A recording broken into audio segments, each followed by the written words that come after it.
jack it up.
open eye, feel the waves cut through me, hypnotized by the sounds I'm breathing in. Hold tight, chemicals collide. Hold tight, hold tight, hold tight.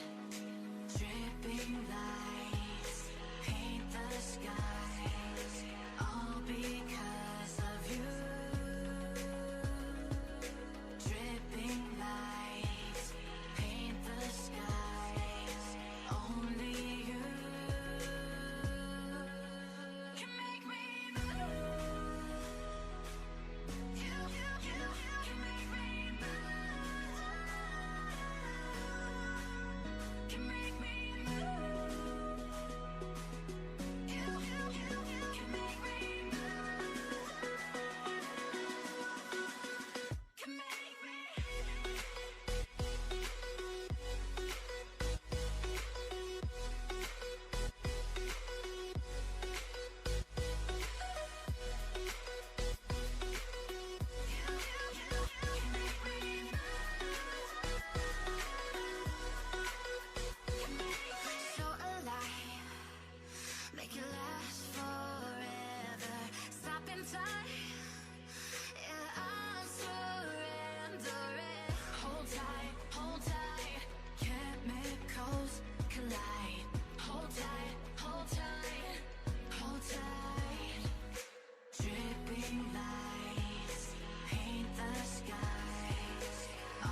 to get off the darkest ground.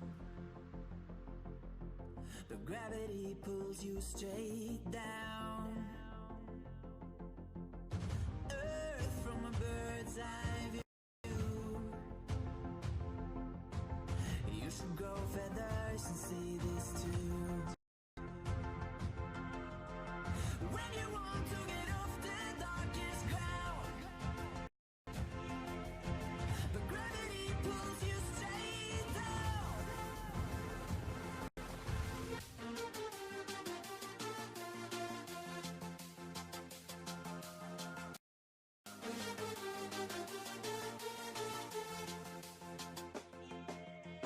When you want to get off the darkest ground, but gravity pulls you straight down.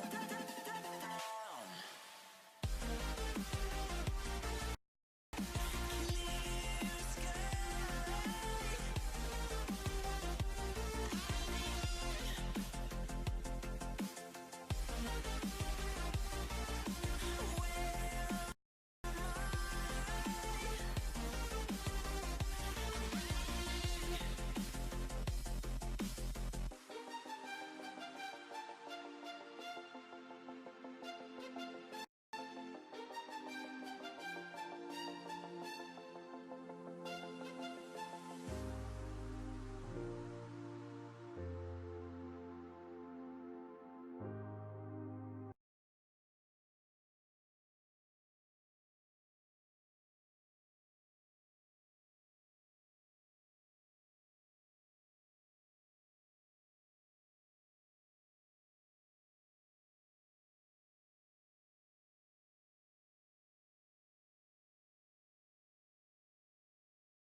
It is coming through on my end.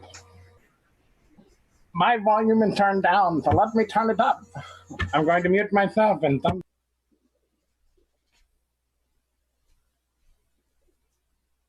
I'm seeing no John audio again.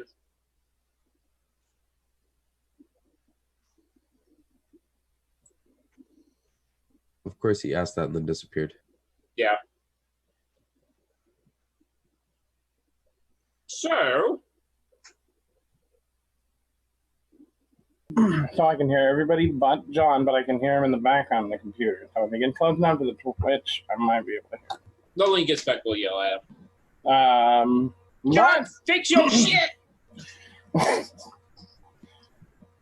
welcome everybody to the pre-show where we work on technical difficulties. It's nice of you to join us today, and we're happy to have you. We are going to be doing a wonderful episode today, and I hope you enjoy it just as much as we do. Twig is our new host. Right? Holy crap. As for other people, we are waiting for them to get back, and as soon as they join us, and there is John. Now, John, I want you to go ahead and keep talking. I'm going to mute myself and turn my volume up to make sure your audio is coming through. Yeah, make sure your audio. Make sure your audio is on.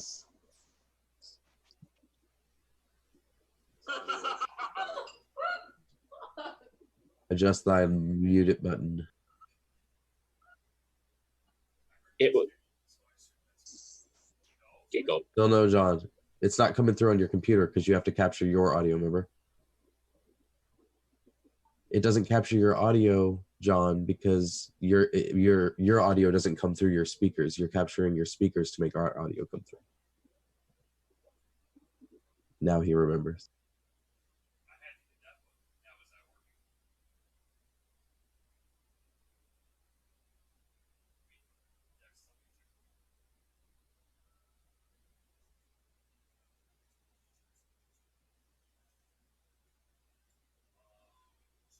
Just not smoke a cigarette by herself? Is she afraid of the dark? What the fuck?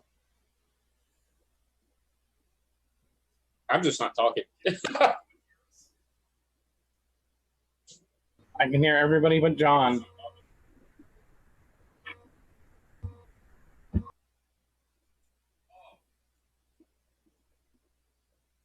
So you can hear everyone, but can you hear me now? No. Hear everyone, but can you hear me now?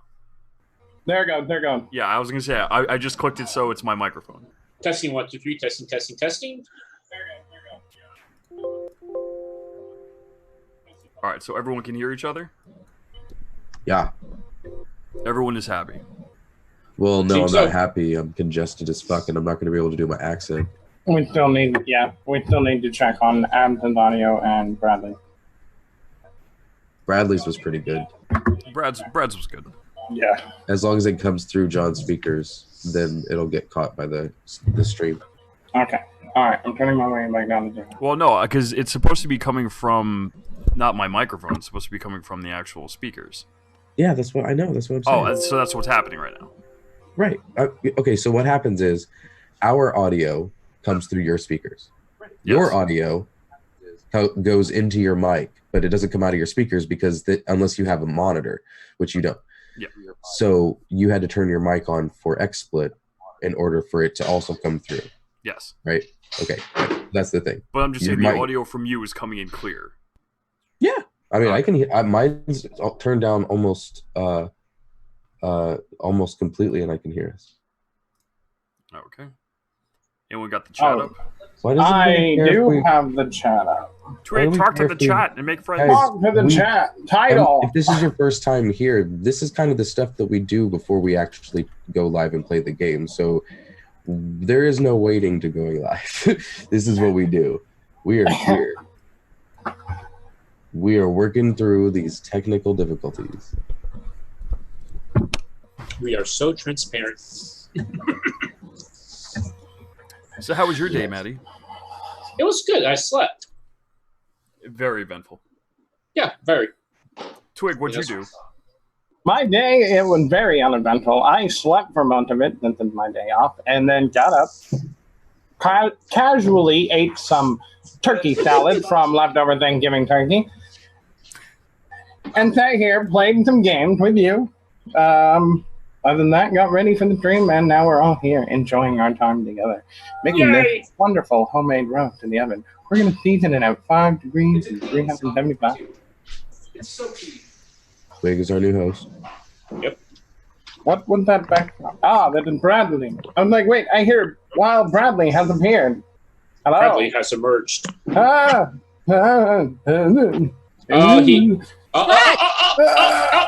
Oh, there we go. All right, everybody's back. All right, Hello, so you're everybody. wearing the official Dungeon Master shirt. Looks good, unless I go like this. In I which case, like then that. it's backwards. No. It's only backwards. Wait, it's only wait. backwards to you. It's Bradford to you, yeah. Honestly, if you didn't say anything, no one would have known. All right. In the stream, you're good. Bradford to you, yeah. Excellent. Well, at least we're not soft life yet, right? No, we Actually, are. No, we are. That's what we were trying to tell you. Oh my god. I think that was part of the joke, but this right here is perfect. This is the greatest thing And ever. there's the thumbnail. Okay. There we go. Thank you, Charlotte. You got time, man. You got time. We're still doing things. We still doing the things? Okay. What are we at? Would you want to do a thing? No, you can do a thing. Okay. I think he's speaking with What's the matter? Charlotte. There's no good light. What's the matter with me wearing this? Her name is Charlotte. Get it right, Twig. Charlotte. Charlotte. Or Charlotte, if you want to be technical. It's her maiden name. My mom's name is actually Charlotte. Charlotte Holmes and What do you mean? What's going on? I'm doing fine. Do different poses. Different poses? Oh, now we gotta see them. that. Oh my lord. That was the first one you went with? Really? Got it. Unfortunately, people, we are going to have to sacrifice him to the D&D god to appease them for the stupidity that just watched your screen. Yeah, but what about the thinker? You gotta go for classic. All right. I'm going to go ahead and write that down real quick there, Twig. He doesn't you go fear. ahead. He Go ahead and eagerly write it awaits down, my death. friend. I accept the challenge with open arms and Twig is open so eyes. unafraid of He's like, death. joke's on you. I long for the sweet release of death. Oh, God. How's everyone doing tonight? Doing good, doing good. Doing good. Doing good. I Excellent. love being able to hear the stream too. So it's like, Huh? Book you notes. Ha. John, might I say, your eyes just pop so much more today for some reason. Do they? Yeah, they do. You're a sweetheart. You know me. It's called stress. Oh, got it. The weight of the world in my thumb in it. Alrighty. John, Sorry drink for some more all coffee. It's good for your heart. No. No, Dr. don't say. Hart. What am I Okay. missing? We have. Uh, Alright, I'm a businessman, and I mean businessman. A businessman. Well, fuck. So, Brad, you're doing your promoting at the end of the show. At the end of the show? Which Or the means you beginning? don't mention it right now in front of everyone, even though we're soft live and there's people listening. So we're just gonna Yeah. not let you talk about it. The end Got it. of this friendship. Jeez. As I That's fucked up. as I just kick him from the Zoom and just Oh, God. it's just show over. Hey, Brad, can you come back in about 5 minutes? No, he's not Kayla. No, we only do that to Kayla. Oh my okay. gosh, that's so mean. Am I missing anyone? Is that really it? Oh, myself. I'm like, who are we missing? On this Damn it, screen. John. I'd call it a long shot. If you're fucked up and you know it, clap your hands.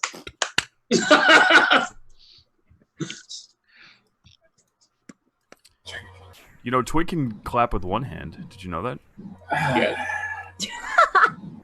How? It's a real thing. I don't know if I'm being fucked with right now. No, you are not. It's, You No, are you're not. not. Being, I can clap with one hand. The only thing I is should that. probably learn my spells and stuff, right? Yeah. he's- Sweet. I was about to say I have all my spells prepared, so. Oh, this is going to be fun. I'm ready. Are you Yeah? ready for the sweet? Oh yeah. That's what Lisa saw. Yeah, this little guy will be useful for later. And who else? Who else do we want to bring to the table? I guess you. Also, Terassa. Give it a heads up when you're turning on your tingy, by the way. Your. yeah, make sure Oh, bottom up. Yeah, before you go into your second camera, the battle camera, if we Yes. make it to that, make sure we'll go to a break right before so we don't break everything, even though if we do break it, it's fine. I'll just fix it. I will Or do I my should best. say I will attempt to fix it and make it look really fun. We'll see. All right. We have 2 Dorm. minutes. We have 2 minutes Ooh. until we go live. Okay. Well, I mean, we're live now, but I'm just saying Okay. when we're like live, like when we should actually be doing stuff is like in a minute or two. 1 minute. But it really doesn't matter. None of this We're I'm matters. gonna run away for a second. And we're gonna do like an intro. Yeah. Yeah. Everyone got their scripts. We all know the Yeah, one it's point- all in here. For At one score and 40 days ago, our channel has brought forth upon this land. Wow. Okay. It's 9 o'clock, so go for it, Brad. Yeah. Hi, everybody. My name is Bradley from D&D Tonight. Tonight, I'm going to be your guest DM on Scattered Rollers. I'd like to go ahead and I'd like to introduce the people you already know and love to play with. We have John playing the role of Flavorus Velveeta. I keep on. It's I'm such like, a good name. yeah, it's great. We have our resident Twig playing as Ged Ten-elders, human wizard. I'm sorry, going right back over to John real quick here. Flavorus Velveeta is a furball druid. Twig is going to be playing Ged Ten-elders, who is a human wizard. We have Spritzel Gizmo being played by the ever loquacious Matt, who is a great cleric. The part of Alaska, the Gloomstalker Ranger, will be played by Annabelle. And we also have Torben Tregulson being played by the one, the only Tyler, the Tabaxi Sun Soul Monk. I think that's all the intro. I think that was it, right? Yeah, remember when we had that big old meeting? We decided this is how we're going to introduce everyone. Yeah. Throw that away, and then we're going to do this instead. Great. That's just us. That's I'm what we ex- do. I'm excited that we're going to start on this. Alrighty. So, without, is there any announcements, anything that we need to take up at the top of the stream here? I'm going to make a really quick announcement to everybody. If you've not been keeping up with the social media post, myself and John are going to PAX East, PAX Unplugged this weekend. Woo! We're going on Saturday. So if you guys want to meet us, feel free to meet us then. And also, if you haven't noticed down below, we have a Wormwood Promo code. Look it up And it's not there now. right now, but it will be. No, it's still there. Is it? Is it? Nope. No. We It are on a was different there. screen. Yeah, we don't have it. But if you want to know what that promo code is, it is scattered, and that will give you 10% off. Actually, no, that's the international one. It will give you free shipping with scattered, and scattered INT is for $10 off international shipping. Yeah, they scattered in for domestic shipping only. For domestic. Domestic. Brad, can you say domestic really like sexy? Can you try? Domestic. That's pretty good. Oof. That's pretty good. That little, It's that C at the end is what did it. What is it? Seduction is 90% anticipation. Okay. We ready to go? John, check your messages. And I will say once again, I'm going to say thank you to everyone who donated to the charity event. If you don't remember from the charity event, that is where Brad is from. Brad Yes. was one of the guest players on Dexy's show. It was amazing. If you haven't watched it, you should 100% go watch that one shot because it was very incredible. But a big thank you to everyone who helped reach their goal. And yeah. Yeet. Alrighty. The influence I possess. It's you out the campaign. Alrighty. We are going to go ahead and begin the first part of the long shot I like to call. John, what happened to your screen? Don't worry about John. Got it. That I call the long shot, that is the colony. Just to set up some background here, some of the players have already been playing around, and session zeros, we've actually played like 3 sessions prior to this, but we did 2 of those off screen, and one of them as a recorded bonus episode you guys will check out later. Now, what we've established so far is all the players are from a continent called Helena, specifically in the kingdom of Montag, and they are a part of a colonization effort. They're not the first or the second wave, but in fact the third of several ships that are going out. The kingdom decided to send out 4 separate settlement parties to go across the Sea of Storms and find their way into the new continent of Oros. Along the way, there was trouble. The trip took a lot longer and provisions ran low. The fresh water was contaminated through some sabotage on the ship, and thus was limited to whatever they found on the new world. Fortunately, they were able to find pretty abundant grasslands and a river that runs alongside of this new colony in Oros that we're calling New Terassa. New Terassa is primarily a farming settlement with a very active guild that essentially works all as one specific guild. Even though there are tanners and tinkerers and blacksmiths and what have you, they all operate under the same moniker known as the guild. That's not the only section of this colony, though. We have each of these different sects run through specific people. First, we have Iotame, who is the first druid.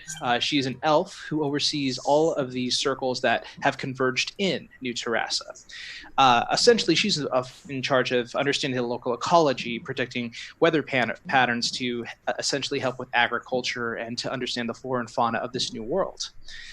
Next, you have Samsara, who is a tiefling wizard who oversees all matters of magical within New Terassa. She is the first wizard and a bit of a pragmatist who believes in teaching the next generation of magic users so that they can have a leg up on anything they encounter in the new world and to establish themselves and move even more advanced into what will be their soon-to-be future. Argos is the first human fighter. Now, the only thing we know about Argos is that he has a helmet he has never taken off, but he's in charge of every one of the fighters who defend the city of New Terassa.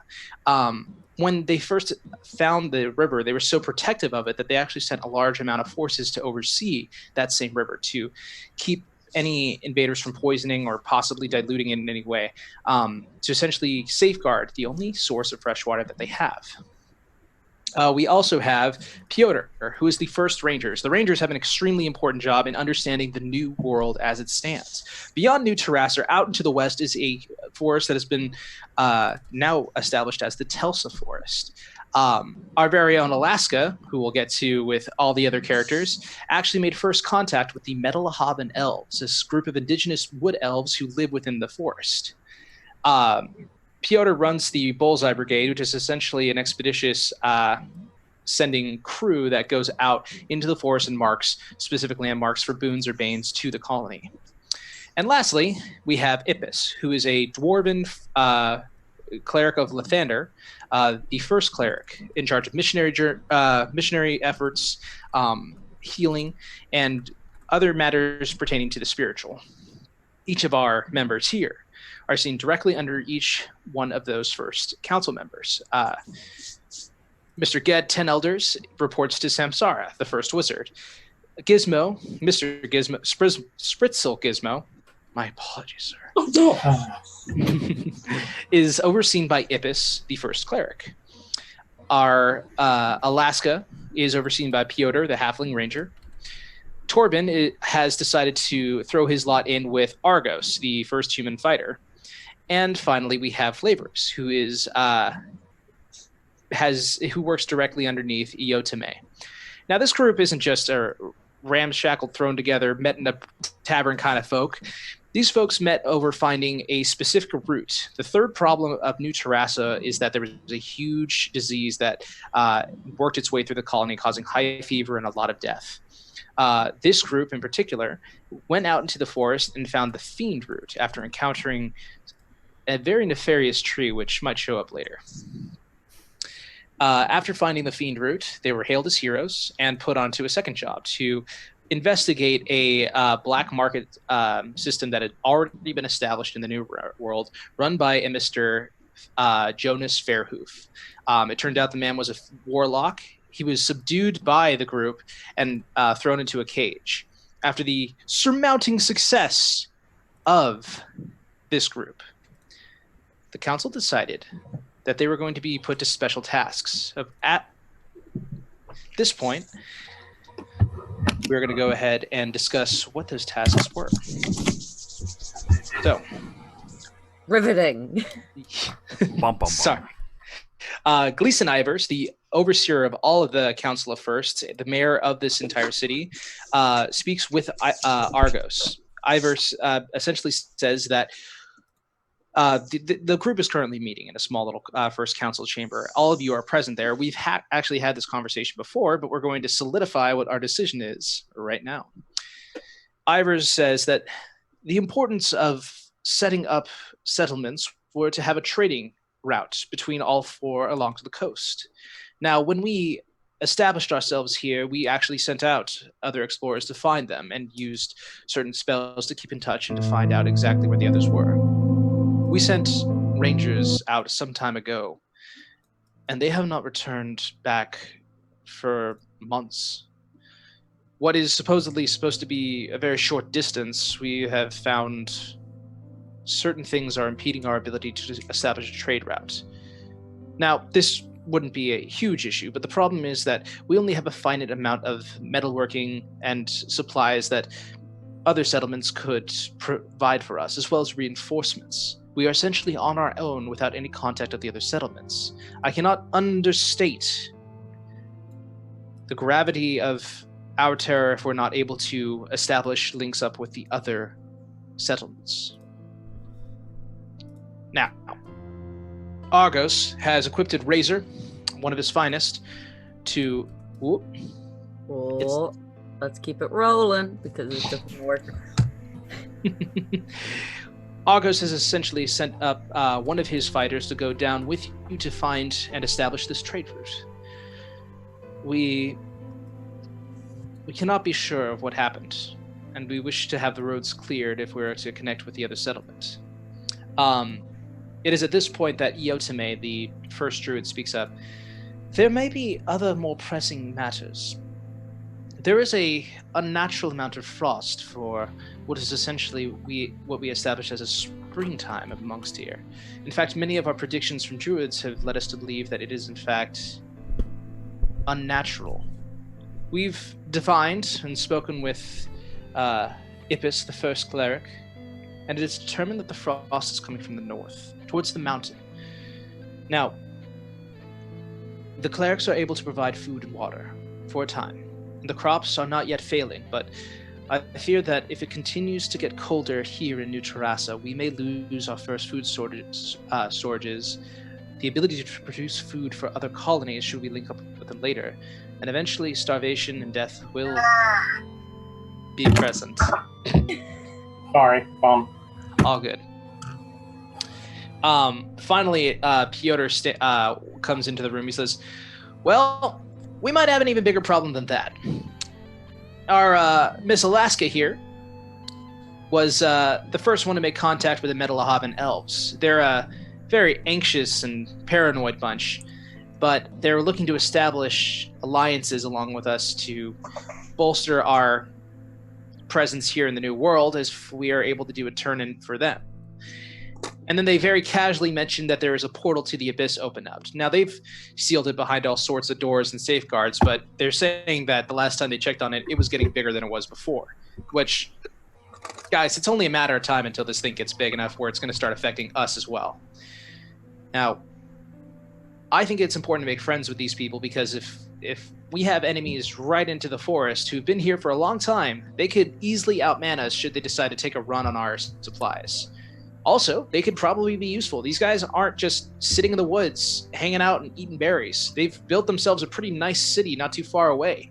So they might be able to offer us different things depending on how well we help them. And so, group, you have three options. North to the mountains to investigate the unnatural frost. South to establish the trade route and find out what took care of the rangers there before.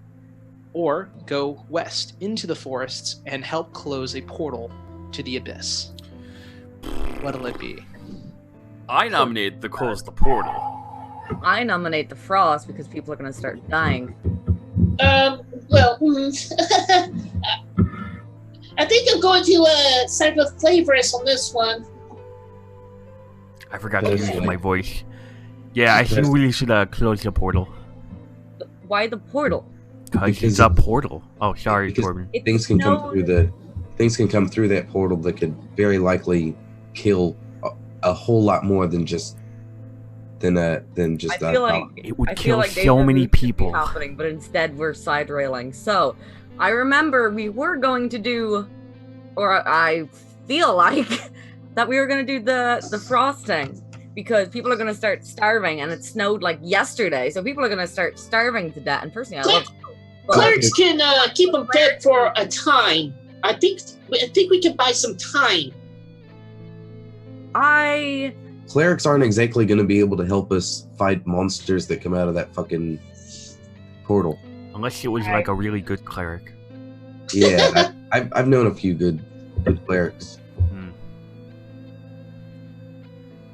We're going to start starving to death. Is my fine. People are going to turn into food. So let's go into the frost. We'll do that then. I nominate frost, and Flavorus walks away. Like, in the direction of going to the frost. He has made his mind. To the frost! For the rest of the group! That's what Okay, so hands up for frost. He holds his hand up like in the Breakfast Club where like the arm is up. The end of the Breakfast Club, that's pretty much how he's nominating that he's going to the frost. Hands up for abyss. And hands up for the last one. You didn't raise your hand there, bud. Mr. Ged? Ged. Samsara.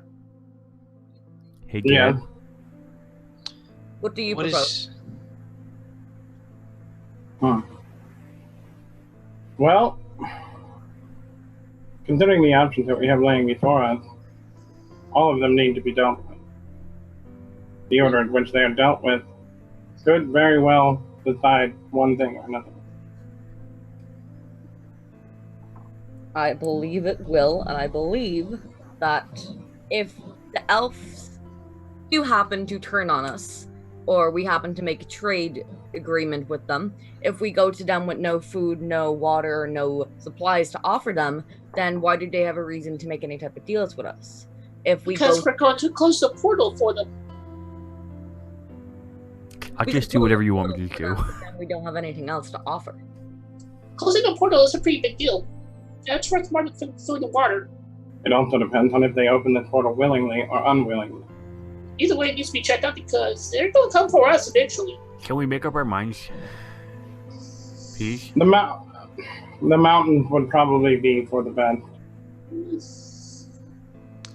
The way that I counted, I see 3 votes for the frost. I mean, I guess that wins, right? Yep, guess let's Very go. well. Boogie woogie. Fantastic. To the frost. Tally ho!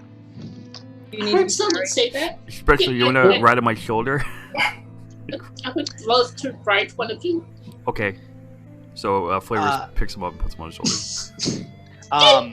To reinstate my weird rules for this, Oh, no. first and foremost, if you want to do a thing, show me a hand raise, and I'll go ahead and make sure that we go ahead and do, I'll keep a track of who's going when to do whatever they want to do. That way we eliminate talkover and taco. We eliminate talkover, and we're able to keep track of who wants to do what, so we're not all trying to get through the same door at the same time. Secondly, if you roll one of your dice onto the floor, it is a natural fail. Oh, no! And I'll go over the other ones because most of them pertain to combat. But if you think that a roll is way too low, still tell me what the number is, because it might have been really easy. As you guys stand up to leave out of here, Ippis quickly walks over to you.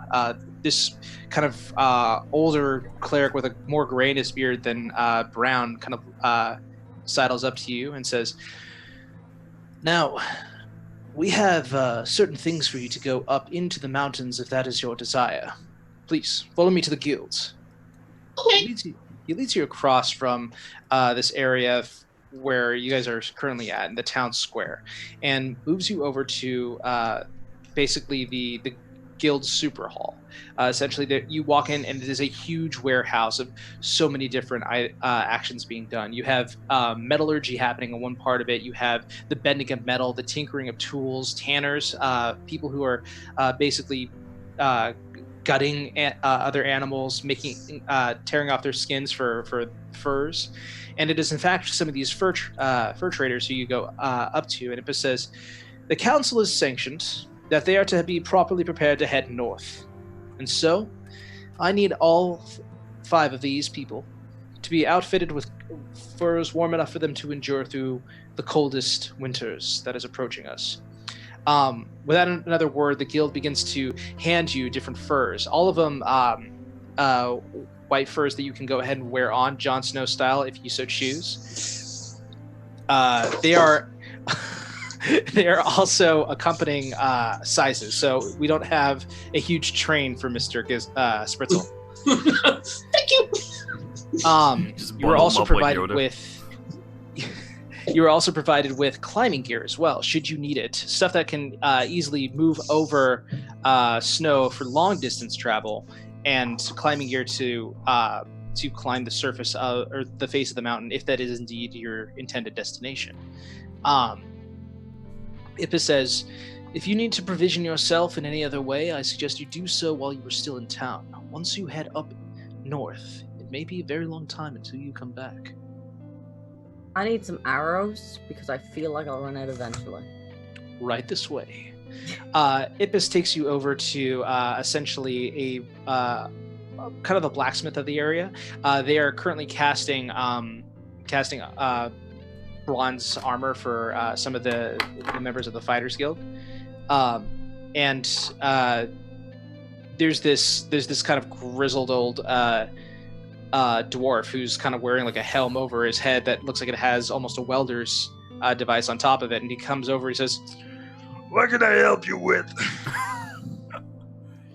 I need some arrows, ones that are actually going to do a fair amount of damage. We're going Fair up- amount of damage? Yeah. Let me see what I can get for you. He goes ahead and he goes over to a small collection of arrows. Now, there are standard arrows here if you want to go ahead and take a certain amount, but he actually comes back to you with a quiver. He says, "Now, first and foremost, you're going to be running out of stuff if you don't have one of these." And he hands you I believe it's called a quiver of like a bottomless quiver. Essentially, you can store as many arrows that you want in it. It works like a bag of holding, but just for arrows.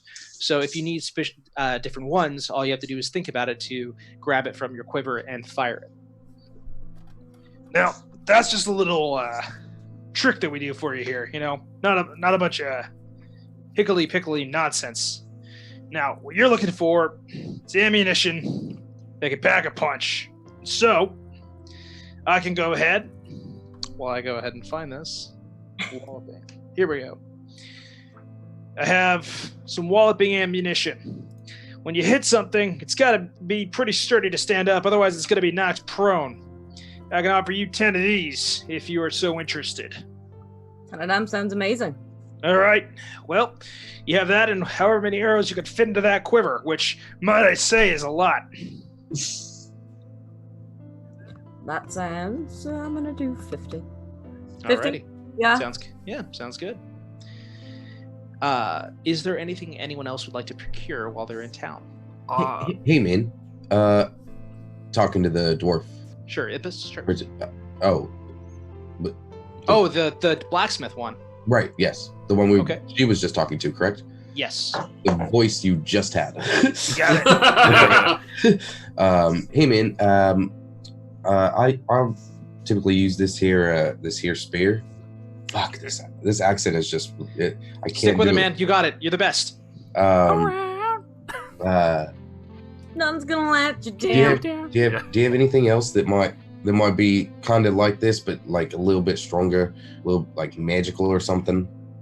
He takes it. He's like, yeah, I know what you're looking for. It's kind of my favorite thing. I can't, but I know who can. Oh. There's a guy who used to work here in the guild. Name's Jaxile Habscom. He's got a place outside the walls, just on the edge of it, I guess. Talk to him. He might be able to work something out for you. Well, he sounds like one of the most handsomest persons I've ever heard in my life. And ladies and gentlemen, he was.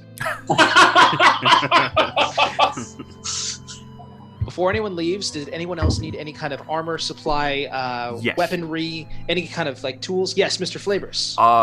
Flavorus is going to need new armor, if possible. So I'm gonna ask for if you can make my armor better, that would be awesome.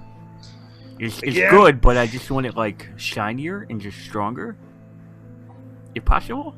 Yeah, you're a druid. Yes. You wear all sorts of weird shit. That's true. He kind of spits in his mask so he doesn't notice that it just doesn't hit the floor. Ah, shit. He kind of takes it off, and you see completely shiny bald on the top, glistening almost, like he has almost dome wax on. Is it from his spit? He kind of picks some of that spittle out of his beard. He's like, well, if you're looking for druid armor, I could probably set you up something real nice. Now, for basic armor, that I can supply you with. You need to enchant it. You're gonna need to talk to Jaxile. Okay. So where's he? The Jaxile's in the unnamed shop by the walls. Your friend, the Tabaxi, he's heading with you. Oh, we're heading over there. Okay, I'll go with him. Yeah. Thanks. But before you go, yes, we could supply you with well, for your type, we've got a few different options. What are you currently wearing? Scale mail? Cast off armor, hide. Hide armor, huh? Yep. You sturdy enough to handle some medium armor? Yes. Well, if you're looking for some medium armor, I could probably supply you with, let's see. Your hide's decent, but, I mean, we could probably get you, well, about a breastplate. That works. Yeah, we found this weird-ass looking frog hemoth dead in a pond, and we just tore it off and decided to cure the leather. That should act as pretty decent mail to you. Why does it smell weird?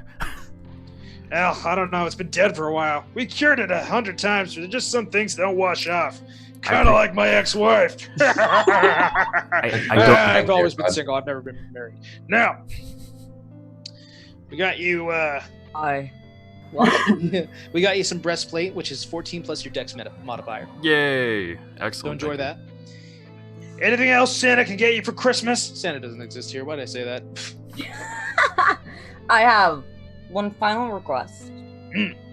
I know I can take a hit. And I'm pretty hard to hit, but if they do happen to get up close to me, I'd rather not get the swing taken out on me. Well, That could bulk me up in any type of way. Wearing scale mail right now, it's good, but it's just scale mail. How are you with medium armor? And do you need to be quiet, or do you not give a shit? quiet is preferred. Preferable. I've never tried medium armor, so I'm not entirely sure. If we're starting off here as a ranger, I'm checking out to see if you can handle a little bit of medium armor, which you can. And the dwarf kind of looks back. He's like, Well, shit, I don't need to get complicated like I did with your friend. I can get you just a regular old breastplate, and that should keep you quiet enough to move along, but strong enough not to get your ass kicked. That You. sounds perfect. Oh, what can I do for you? Well, my armor's been taking kind of a few hits. Do you have half plate by chance? Are you kidding? You're just robbing me of all my armor today, aren't you? For you, could do, maybe. Plate mail or half plate? Half plate? Half plate. I don't take very much steel. Because you're like half a person.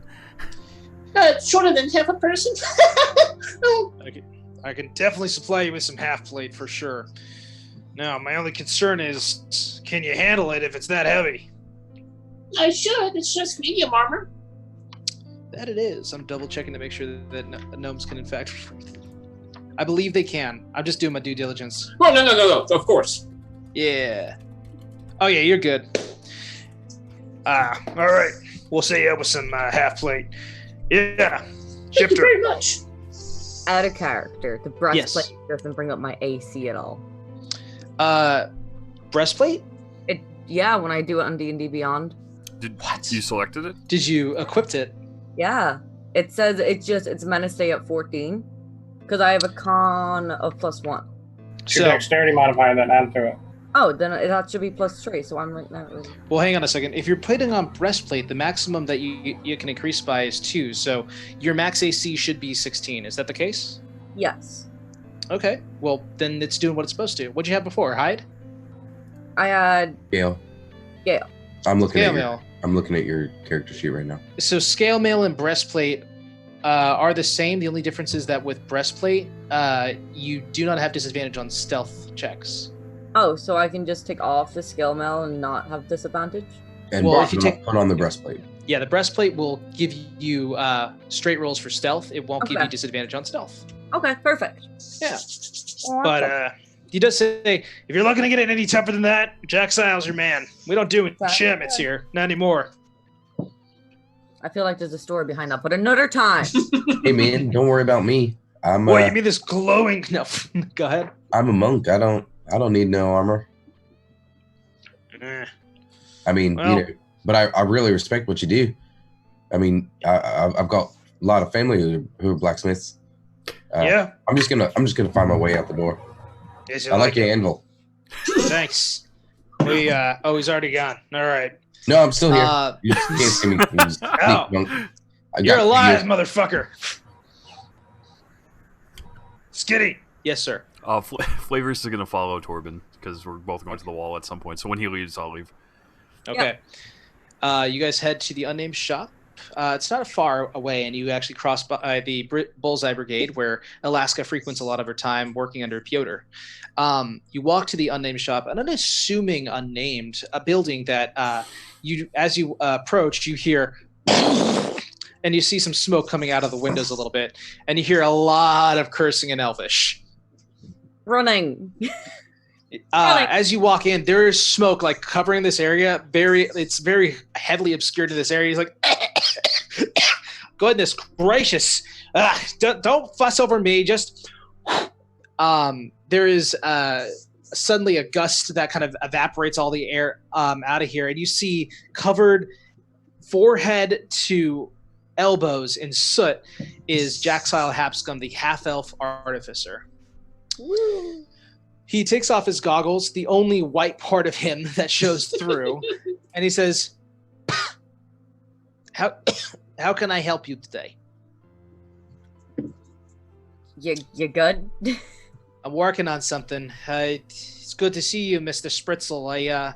I was fitzing about with what we did with Charlie, making it a little bit bigger, but I don't have the right consistency for blasting powder yet. When they get these damn trade routes running, I'd probably be able to make better stuff, but I'm limited to what I got. Oh, thank you very much. Just to let you know, it worked out fabulously. I'm glad. You'll probably need a little bit of recap for that if you've spent it out. So here, these are 5 bullets. Oh. Go ahead and stock that into Charlie when you need it. Now, for the rest of you, what can I do? Who are you? What can I say? Don't know everybody speak at once. You, sir, Mr. Wizard, have I offended you somehow? With the face palming and the shaking of the head and the disapproval of my magics. I ain't gonna turn around and walk out. As you like it. What's the deal Sorry, excuse. I don't know. He's always like that. But I know myself, this big tall guy, and kitty face over here need some help. Hey.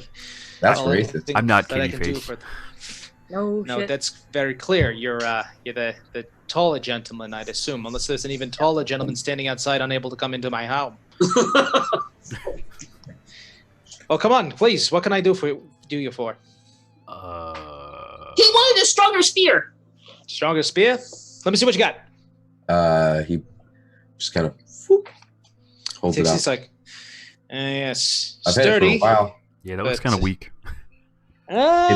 It's been weakened. It used to be stronger. I don't Wow. know either, Abs. I don't It's know. been all over the place there. Pardon me. It's the blasting powder. It smells like rotten eggs. Is that somebody actually farting? 'Cause if That'd be incredible. I don't know. Oh my is that god. somebody farting? I don't know. No. But it was so good. I'm so what just I don't know, Abs. Whoever claimed it. Anything else to that? I don't know. Farts always kind of derail everything. So, Torben, Torben, you handed the spear. So yeah, I could use a new spear. New spear. Well, maybe you can use the Maybe one just a you little more got enchanted. here. Yeah, let me take a look here. And he goes ahead and he takes out what looks to be a black obsidian. It almost looks like a pencil. But he begins to carve on it, and you see light coming from the tip of this kind of small little black instrument. And he begins to inscribe on in a rune that slowly fades into the wood, like as though it were burned in. He's like, This is now better. It does not look like it, but this is better. This is a +1 spear. He hands it back. Yay. Remember to name all your magical items and let them know that you got them from me. What else can I do for you all? Is there anything else? Time is money. You, sir. Yeah. I don't know what that voice was. I can. Flavors is gonna take off his armor that he just got and ask if. Usually people buy me dinner first, but okay. Well, that's not what I was going with, but okay. Can you fix this at all, or make this like better? I It's could nice, probably but do something to it. Yeah. okay. I'm gonna take a look. Well, I can do 2 things with this, if you'd like. It would require your attunement to it, but yeah, we could probably enhance the defense of this, or we could make it resistant. Now, if it's resistant, you'll be taking half the damage you would normally take for any kind of cold, hot, necrotic, what have you damage. But +1 AC, of course, is a +1 AC. I can do one or the other, but I can't load up on both. It's a single use kind of thing. So you got to make a decision here. What was that Silas? Flavors will do the immunity thing, the half damage. All right, your armor is now considered resistant. You got to keep track of these. It's like, all right, you got a few options here. You can pick acid, cold, fire, force, lightning, necrotic, poison, psychic, radiant, or thunder. Cold? Cold it is. And he he like takes the armor and he begins to put on a different rune, and he to the side of it puts a smaller, more intricate rune inside of it. He's like, "This is your cold resistant armor." Thank you. Now, puts it back while on. I'm doing things pro bono for you, is there anything else that I can? Yes, you there, the shifter. Use you. Pardon. There's only one shifter in the colony. Yeah, she's got bite. Anyway, same as him. I just got this breastplate, and it looks great, but I need something that's gonna. I'm a ranger. I don't do up close and personal. I need something that's gonna take that hit if I happen to get in that situation. It's an interesting predicament that you have here. You need stronger armor or resistant to the damage it does. Stronger armor. There are dice. Stronger armor. Now, we can do this two ways and do this for the respect. We could either have you remove the armor and then I can add it on there, or I can add it on here quick, just real quick if you're not, you're not partial. Because goes to the side of it, begins to inscribe a different rune on there, much more sharper edges, and then it kind of fades again as though it were burned in. The armor suddenly kind of feels a little bit, not lighter, but you're able to move a little bit faster in it. And so you have a +1 breastplate. I'll figure that out later. Spritzel, are you raising your hand? Yes. All right. How can I help you, Mr. Gnome? You can refuse because he's done so much for me already, but if he could boost the defenses of my half plate, I'd be very, very grateful. Everyone's so worried about being hit here. What about doing the hitting? Yeah. You'd use a shield or you're using your armor? I use both. Which would you prefer? Do the armor. Alrighty. I did figure out the infusion for Repulsion's shield not too long ago, but I'll go ahead. Wait, that sounds interesting. What is that? Well, essentially, it would give you a +1 to the AC while you're wielding the shield, and it has what I like to call charges, 4 of them to be exact. Now, while you're holding it, you can use your reaction after immediately being hit by someone who hits you to expend one of the shields and push them 15 feet away. It regains a certain amount of charges at dawn, and haven't exactly fine-tuned that, though. That sounds very interesting. I'd be very interested in that.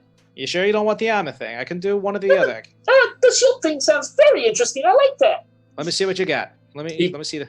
Pulls out the round shield. Well, this is very fine craftsmanship. Have you been to the guild with this, or did you have this before? And he begins to kind of I've work. had this before. Interesting.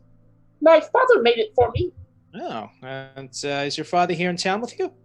Yeah, he's around. Good, good. You come here with your family? I didn't move with my family. Didn't have. Yeah, my family came with me. Yeah.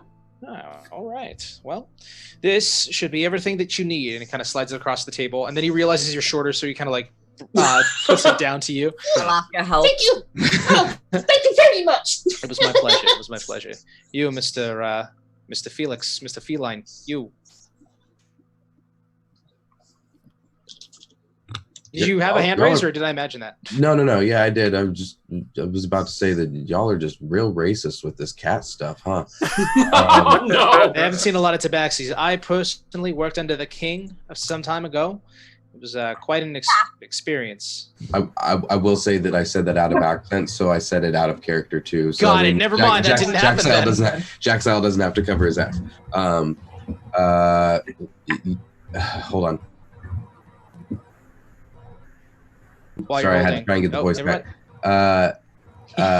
So you're talking about about doing the hitting, making the hits.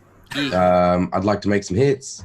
Like to make some hit. Well, you've gotten a pretty good spear there. I had imagined. Well, right. That I mean, I was also going to say that you already gave me that. So I mean, you said everybody was trying to not get hit, but I'm trying to hit. If you have something that might make me just like a little smarter, or smarter. Like that's a tad smart. Like how would I say wiser? I'm thinking like a lot wiser, or a little more dexterous, so to speak. A lot wise, or a little dexterous. I do know the infusion for such a thing, but I lack the materials for it. It goes beyond just inscribing runes at that point. There's materials that I need. I might be able to do this for you later at a certain time. Is it by chance This is out of character. Yes. I was just going to say, is it by chance cat poop? It's not. Sadly, it is not. Is that No. Tabaxi special? Ugh. It's like, unfortunately, cannot. I don't have the ability to do that quite yet. Once I get special materials to do so, I could probably improve it. The trade routes would probably be the best thing. Until they get those things up and running, I'm kind of stuck to what my usual go-to is. You, Miss. I'd like to make that happen. All right, Miss. Well, I suppose I should know your name if I'm not going to call you Shifter.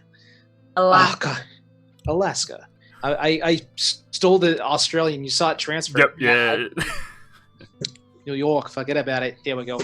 Now, I like how the hand gesture comes up in New York. Yeah. You've seen that joke where it's like, I have an Italian greyhound. I can't pet him like this. I have to do it like this so he understands what I'm doing. It's very funny. Anyway. Regular duck, Italian duck. Anyway, Alaska, what can I do for you? Personally, I have enough arrows and I have some hard-hitting ones, but the bow itself, is there anything you can do for that? If not, don't worry about it. You know what? So let me take a look. I suppose having it returned to you if you throw it would not be useful. Could make it radiant.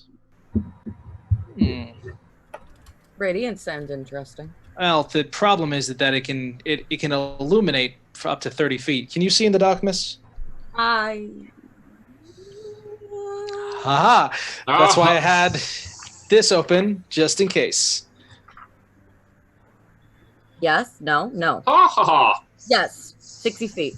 Okay. If you can see in the dark, then radiant won't do as much to you. It's good to, be blinded until, that's good. Repeating shots. Here we go. You know what? Grants +1s, makes a ranged attack, ignores loading property, no ammunition, produces its own magically. That's good. That's good. But, you know what? That would be pretty good for you. You know what? Yeah, I can make this a repeating shot bow. Now, you would have to attune to it, but essentially what we could go ahead and do here is inscribe on this. Now, the quiver will be useless to you after that, except to hold any of your magic arrows. Let me be clear about this. If you pull back on the bow, it will create its own arrow. You never have to worry about ammunition again. However, when you're loading in special arrows, then you've got to actually load it in. So the only ones you would keep are the magic ones. All the rest of them you could probably give back to whoever gave it to you. I'm guessing it's Carlisle, the dwarf, the blacksmith. This piece of shit. You could probably sell those back to him if you got any coin from it. If not, I realize coin's not going to be useful until certain things happen.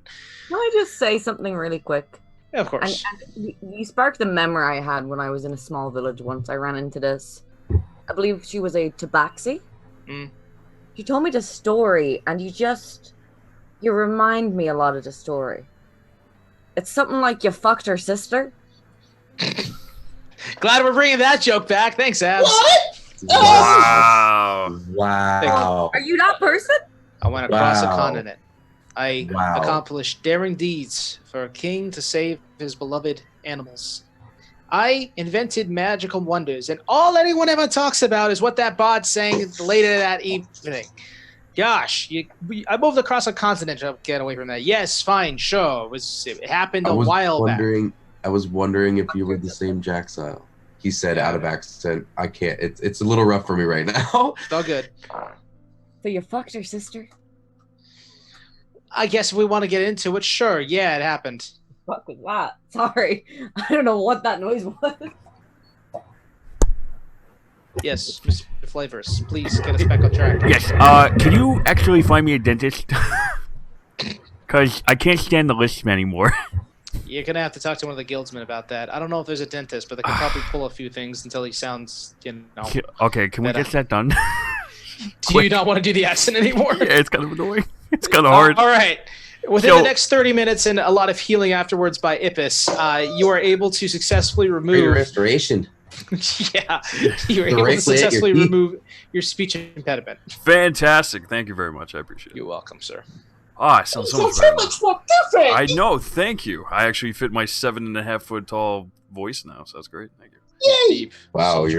you're not wrong. That makes sense. It makes It more does, sense right? now, Yeah. actually. Now, yeah, exactly. Yeah. I told people are so Sponsored finicky by about your Cheetos. voices. Yep. Wow, you're really small. really tiny. He bends over you, looks directly down. Well, I mean, I'm not average size for my race. You still want to go on my shoulder? I can put you Yes. on my. Okay. I pick him up and I put him on the shoulder. All right. So Thank we you. ready to do this? I think everyone's ready, right? I think we're ready. Alrighty. Everyone's Go. ready, except for Torben. Hey, Let's keep going. good luck, Stormin', whatever. Thank you. Thanks for the So- things. Yes, Mr. Ged. I would say the entire time while they're in there, I'm going to go look for rations. Rations, okay. You are able to find, even though it is kind of a hot commodity right now, you're able to find 7 days worth of rations that can be supplied and split between your group of 5. So 35 days worth of rations that you can all add 7 to. So 7, 7, 7, 7. So it just be 8. If you want to roleplay that encounter, we can. No, I am also looking for books. You don't think? I mean, I have Gina, the halfling baker. If you want, I mean, I could feasibly do this just in my back pocket here, but that's okay. We won't bring out Gina. Aww. Now it feels kind of bad. No, it's okay. She has an Irish accent. You're doing me a favor.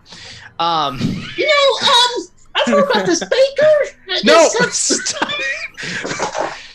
All right, we're gonna start throwing lightning bolts here now.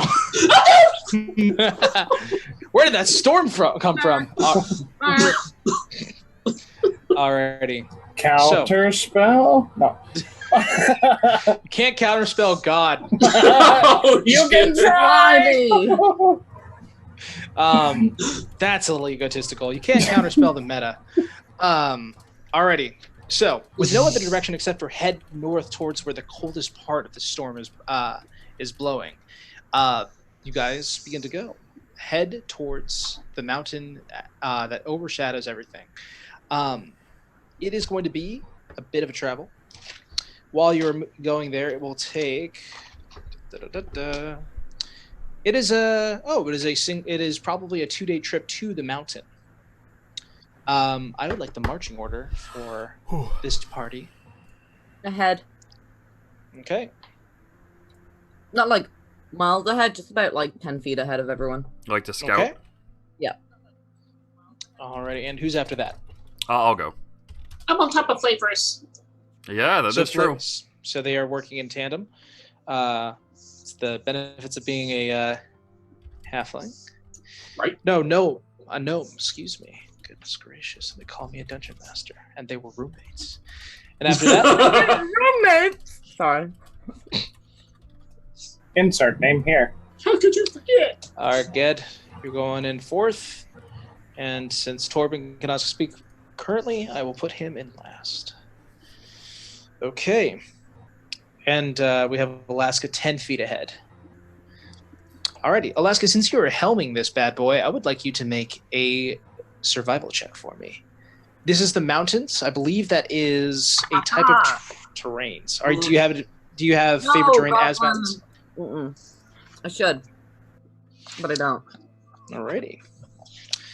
Then let's go ahead and see it happen. First roll of the night, people. Did she do well? With that look, I don't think she did. You rolled a natural 1. Oh no! You can't literally have that bad of luck. There's no way. Trade those dice out. Guys, that looks strangely like our colony. So, all right, people are going to bullshit me on this later, but I don't give a shit. Since you are technically starting in what is essentially a grassland, I will allow you to have advantage on the roll. Cool. Watch another one. Once we get into mountains, that'll be different.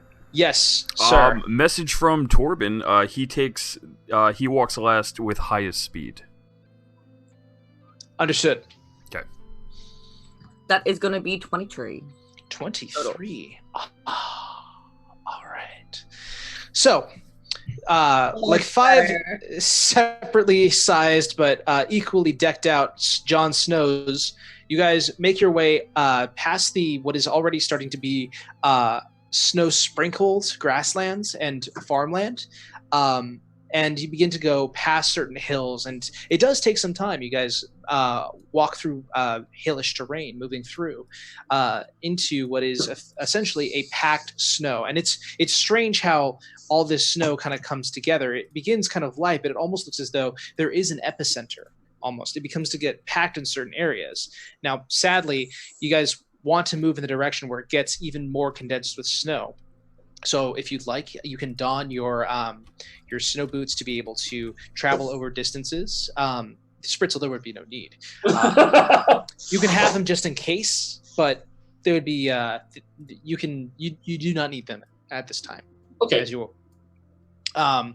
can Flavorus make a athletics check for me. It's just the endurance of your ability to carry Spritzel. He is like a child, but even if you have like a child on your shoulders at Disneyland for hours on end, it's gonna wear on you. 17. 17. It does not wear on you though. A very stern frame and distance from the ground, and years of just being able to resist gravity's pull and go upwards and grow taller anyway. You are able to comfortably shoulder this burden that is Spritzel. Burden. I got you. As you begin to walk, the snow picks up, and it begins to fall at a more rapid pace. So rapid, in fact, that it begins to almost emulate the signs of a storm. I would like everybody to go ahead and make a perception check. But Jesus, though. Ooh, that's not good. Motherfucker. Please, this is a children's show. 23. Did you really get a 1? Trade those dice out. Abs, I'm telling you. I got a total of 9. 23. 23. 17. 17. Maybe it's because he's equipped with nature the best, or maybe it's just because he has the best view out of everyone. Flavorus, as the snow begins to pick up and the day begins to drag on bit by bit, you do notice there is a small little cave off to the side that you could feasibly use as residence for the night outside of all the snow. Although I don't know if Ged has packed Lehman's tiny hut, you could also probably feasibly use that. But I'm guessing he didn't bring that to play with today because of his expression. No. That's okay. He's got facial hair, and that's why we forgive him. Facial hair does it every time.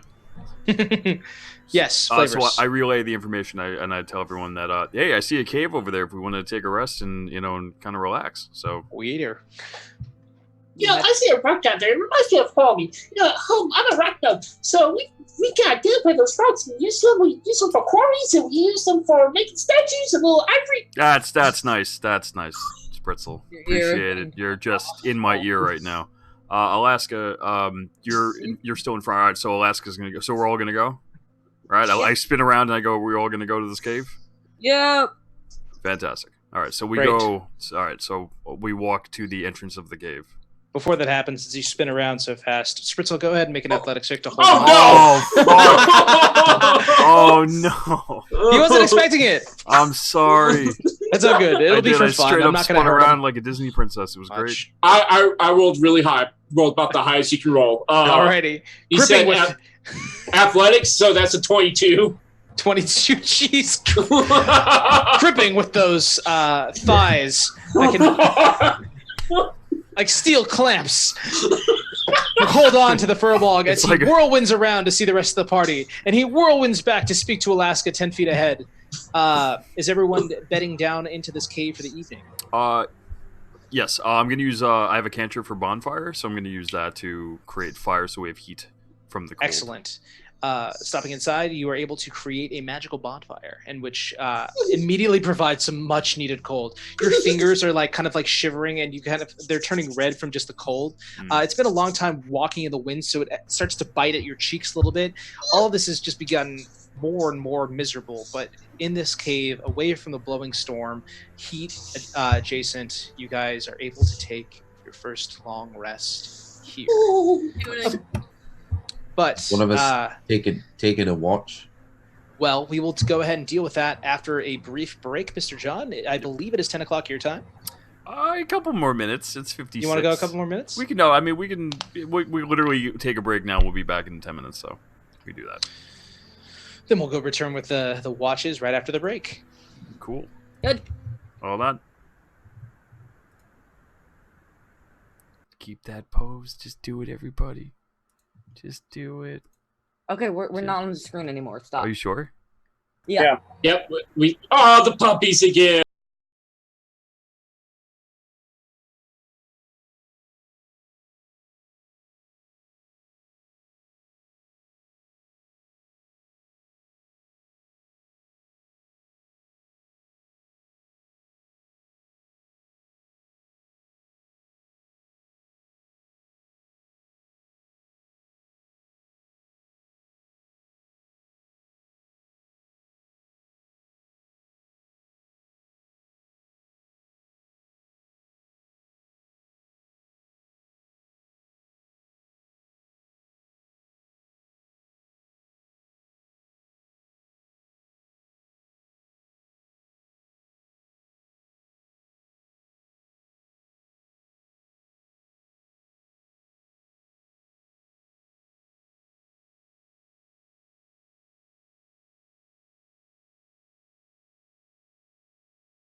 Yep, we're back.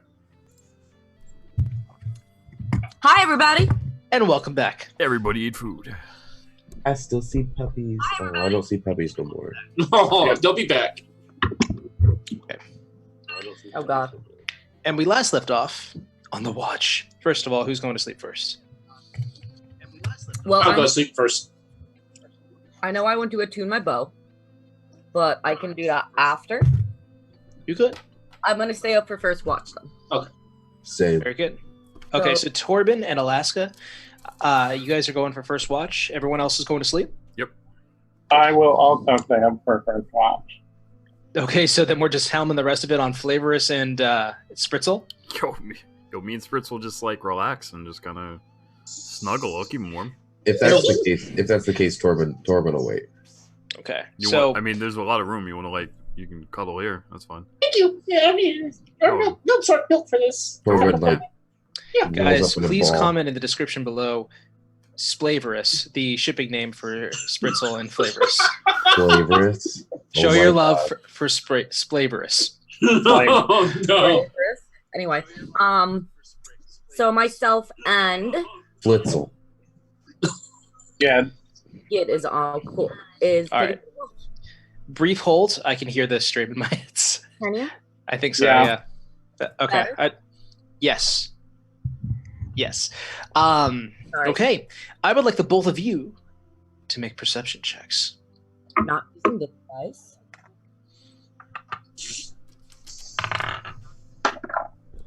Rolling dice music.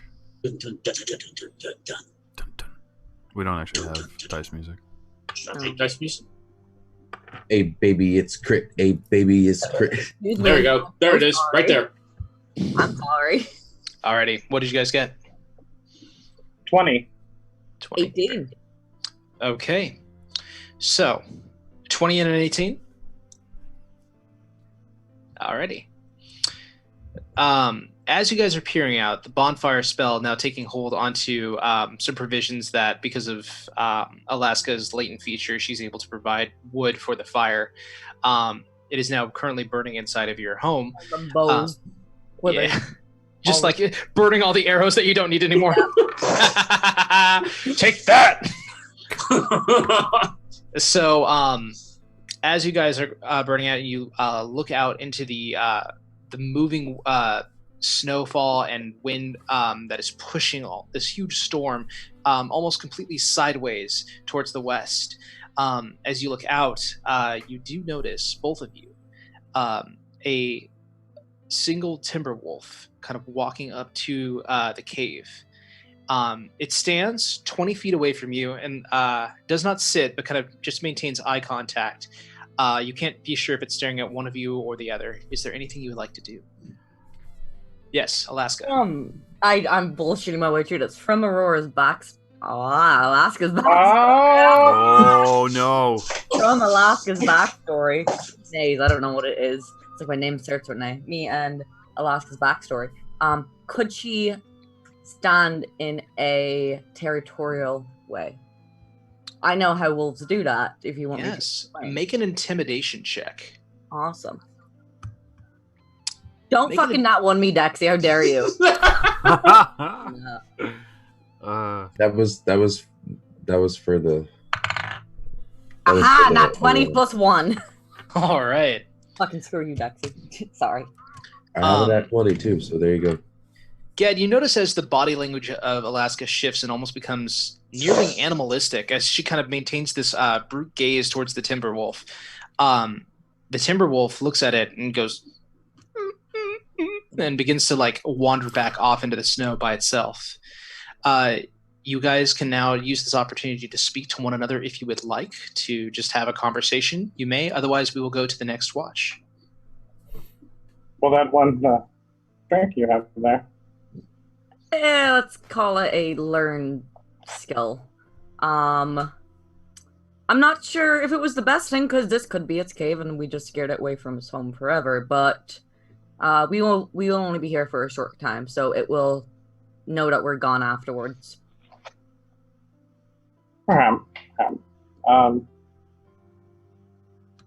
If you'll excuse me, I I think I'm going to go off at the end of the cave for a little while.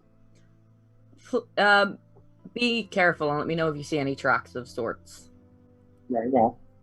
Oh, can I check for like tracks in the cave? Like besides ours? That's something I can do. Make a survival check. 14 plus 14. 5. That's 19. So, Oh. looking around into the cave, you kind of look for any previous like droppings, footprints, anything that would indicate habitation. It looks like it hasn't been occupied for some time. Though maybe various animals have come here. No one seems to make their residence.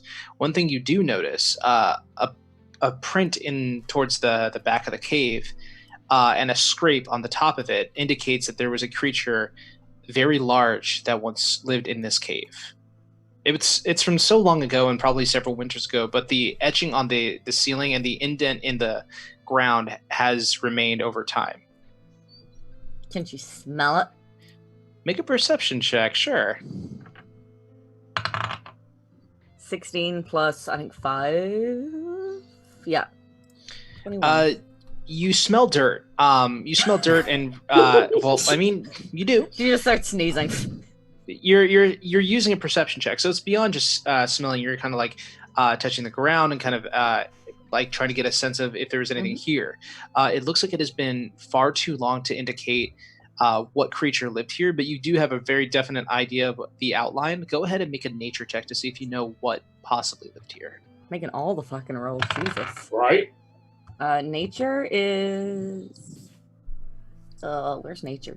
What There it is. what is your favorite what your favorite enemy, by the way?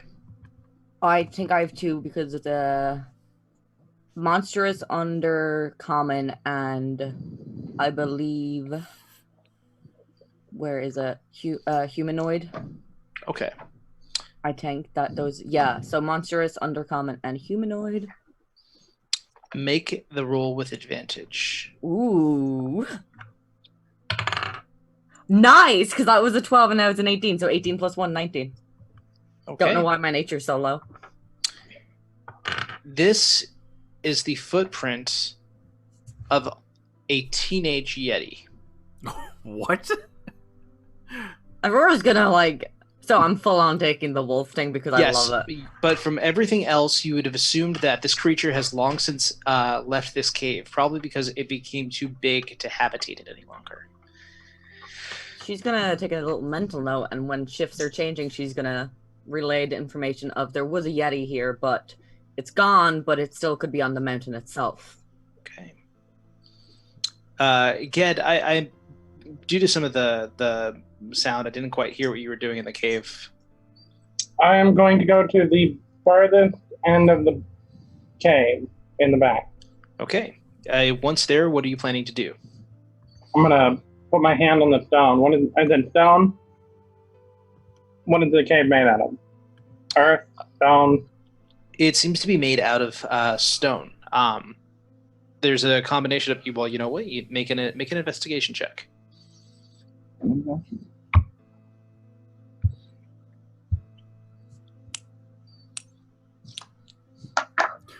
Da-da-da-da. 19. Da-da-da-da. A 19 will tell you that this place is a naturally formed cave, primarily made out of several different types of rock: granite, limestone, quartz. Okay.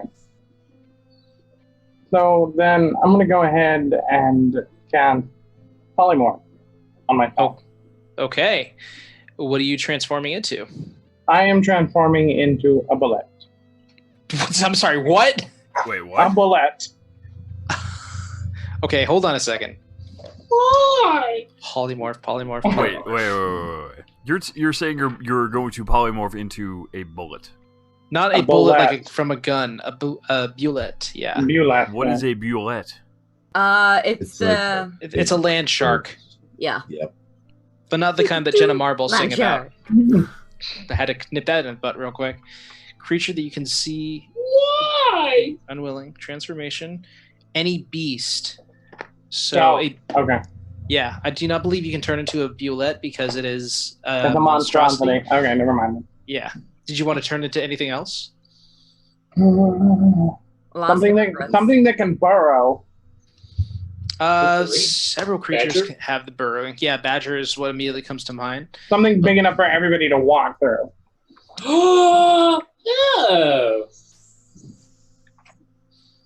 Chipmunk. Huh. Totally. Hey, bring to the top. What? I mean, Badger. Spritzel would fit. Twig, you're fan. There's a specific type of mule that no.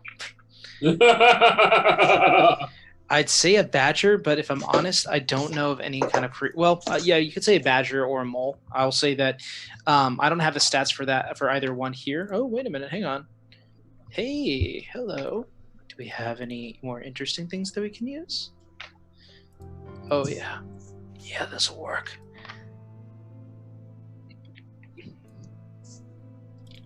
From my knowledge, if you wanted to be a badger or a mole, you can do so. Oh, hey, badger. Bite, keen smell, badger. no burrowing. Oh, well, shit. Giant badger. Giant badger can do it? I'm looking it up. Giant badger early, earth elementals later. You can, in fact, turn into... Giant badger can burrow 10 feet. Yes, I do see that. So yeah, if you want to transform into a giant badger, it's not as cool as a Bulette, but it will get the job done. Yeah, I will turn into a giant badger. Alrighty, you have the stats of a giant badger, all of them, but you can also understand that you're maintaining the spell and you can drop it whenever. Right. That one's for you, neckbeards, watching this. Anyway. And I am going to start burrowing through the cave. Okay. You begin to burrow through. Go ahead and make just a regular strength check for me using the badger stats. If you want, I can look them up for you. I've got them right here. Add a boy. Thank you. Wow. Wow. Sorry. I'm sorry. That's 15. 15. You're able to burrow 10 feet into the... you're able to, over a course of time, burrow how far deep into this cave do you want to go? How long did polymorph last? Polymorph, I believe, asks for about either 10 minutes or an hour. It's one of the two. Nah, it doesn't last for a day. I wish. If wild shape lasts for about an hour, then polymorph either lasts for the equal amount of time or less.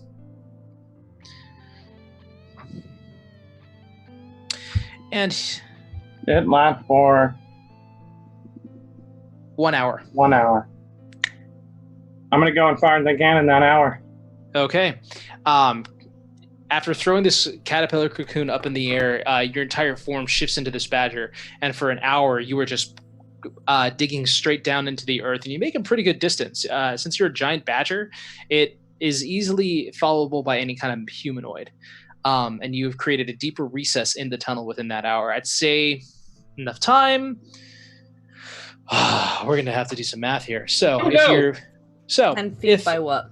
Every 10 feet, you can move in 6 seconds. 6 seconds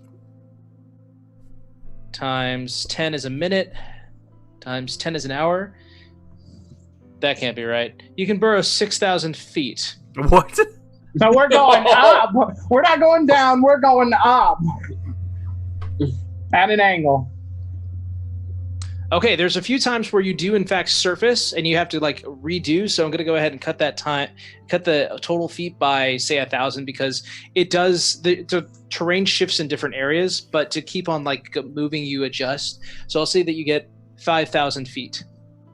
All right. And you burrow through the night doing that. You are now really, really tired at the end of the polymorph, and you're 5,000 feet away from where the rest of your party is at. So it's a long walk back for you. That's. I think mistakes were made. I would like everyone to make a perception check. Actually, instead of doing that, instead of rolling the perception check, tell me what your perception modifier is plus 10. So 13. Okay, you're asleep. 16. Yeah, are we asleep? 16. Torben, you get woken up. Mr. Flavorus? 17. 17. You were for sure woken up. So as you guys are sleeping soundly, You suddenly hear from one claw and then from another. The sound continues, gets further away, but the echo does carry it. You guys have trouble sleeping due to the sound and are woken up a number of times. Go ahead and both of you make Constitution saving throws for me. Who's rolling for Constitution saves? Flavorus and Torben. Oh. 14 plus 2, 16. You are fine. You are able to go back to sleep and not take a level of exhaustion. 5. Flavorus, I cannot say the same for you. Now you can. Yes, sir, Mr. Flavorus or no, Mr. Torben. Oh, I'm sorry. That was Torben. Oh, you were. I gotcha. Sorry, my bad. Yep. Flavorus, if you choose to take a watch this night, you will take a level of exhaustion. Yes, Alaska. I'll take Flavors' watch. Okay. How many hours does a shifter need to sleep? That's not a known thing, I believe. It's unknown. The reason I ask is because elves only need 4 hours of sleep, which is why I'm wondering if shifters have similar interesting things they can do. You're a wild hunt. Yes. Okay. You do require 8 hours of sleep in order to... go ahead and make a Constitution saving throw for me then, if you're choosing to take on Flavors' watch. So, how many natural ones is that now? 3 or 2? Oh, God. I'm telling you, metal dice. Is it for real a straight up natural 1? Are you serious? Wow. Abs, change your dice. I keep changing them. I don't know. I'm telling you, use metal dice. I used John's dice during the charity stream, and you see my rolls. They were also shitty. Actually, no, I did not. I was What? busy. First of all, my Are dice you are okay nice. if I just put out, like, metagaming? Can I just roll all 4? I'm missing a die. Weird. If I roll all 4 of my dice and see what I roll? Yes, without it absolutely. affecting anything? Sure. Cool. So that is... all Oh, ones. cool. 16, 15, 16, and a 10. But it doesn't matter. You're fine. Alrighty. Ged, you come back to the group. You get the Flavors. Would you give him the side-eye from being kept awake by this sound? I would, yeah. Okay, would you get too. the side-eye as well from Alaska.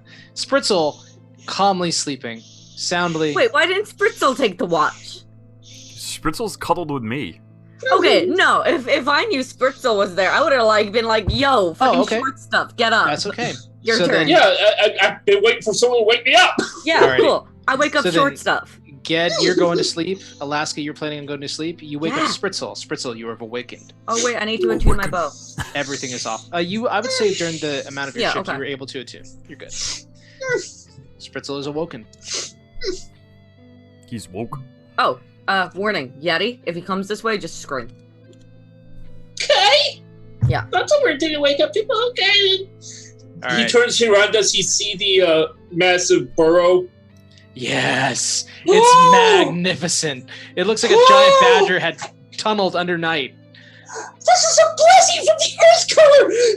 We're on the right track. You were right. You were right. We are on the right track. Woo! Everyone is woken up by this point. What is happening? The echo traveling down the tunnel. Oh god, if there's something then. Oh god. Okay. Somebody drug him. Somebody drug him now. I'm gonna start like tapping his head and doing like a this thing to him. I'm going to eat you if you don't stop.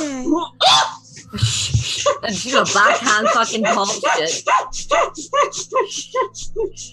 gonna... Alrighty. Spritzel, you are the lone man on the watch. Everyone eventually goes back to sleep. Spritzel, you are the lone man on the watch. Make the perception check. That will save lives. That will save lives? Not what? No, I'm kidding. 17 plus 3, so 20. 20? Okay. Yes. Looking out into the storm, you do see different shapes moving through the dark, but none of them seem to take mind of you. One thing you do see is a small form moving through the snow towards you. And you see a very familiar face. It is the face of Mibi, one of your sisters. Mibi, like walking through the storm, says, "It sure is chilly out there." Baby, why are you out here? I was waiting for you to come home because I asked you to bring me my flower, and I now. Well, we're dealing with the frost, and so the flowers don't die. Okay, I'm sorry. I didn't know. No. You're fine. But Okay. Mother's gonna be worried about you. I let them know. They know. They know. Okay. Well, you should head back real soon. It's really good seeing you, but it's so cold out here. She looks down. She takes her foot and kind of does that thing where it's Right. She's like, "Will you bring me back a flower?" If I find any, I will. Okay. And then she puts up her small little hood, tightens everything, scarf, you know how it is. We're bundling the Christmas story here, and goes back out into the snowstorm. The rest of your watch is uneventful. The only one who has not taken a watch and who can, without taking exhaustion, is Torben. Do you wish to wake him up now or take the rest of the watch solo? Spritzel walks up to Torben. You get tapped on, Torben. Wakes up, farts. No. What's happening? Sorry, I'm just recreating me every night. You want to take watch or? Yeah, I guess I can. Okay. Alrighty. Spritzel goes back and calls up the Flavorus. Okay, sorry. Just look at him. I just look down at him, just spray him and closer. Alrighty. Comment in the chat below for the unreleased fanfiction. I will say, Alaska is literally covered in wolf hair. She's a ball of fur. Yeah, but he invited me. I did. You didn't say anything. He didn't want to impose. Flavorus just opens up his arm eh? Well, Eh? No? Alright. She Alrighty. Yeah. Alrighty. Spritzel, roll the little spoon. No. Torben, go ahead and roll my perception check. Who's rolling perception? All of us? No, just Torben, because Okay. he is awake. Do it, Torb. Oh, sad face. 19. Oh, good face. The night passes, and you start to begin to see the telltale signs of light, not in the color change of the sky, but the snowstorm kind of dies down. You're able to see light coming out outside, and you do notice there is a grouping of small deer that are just out about 40 feet away from you, just kind of hopping, and just kind of going around and looking for food. There seems to be 2 young ones and 2 elder ones, just kind of looking around. Reminds me, go ahead, yeah. It reminds you briefly that you've got family back home that is waiting to come by. You miss them as you see this little family of deer. Is there anything you would like to do?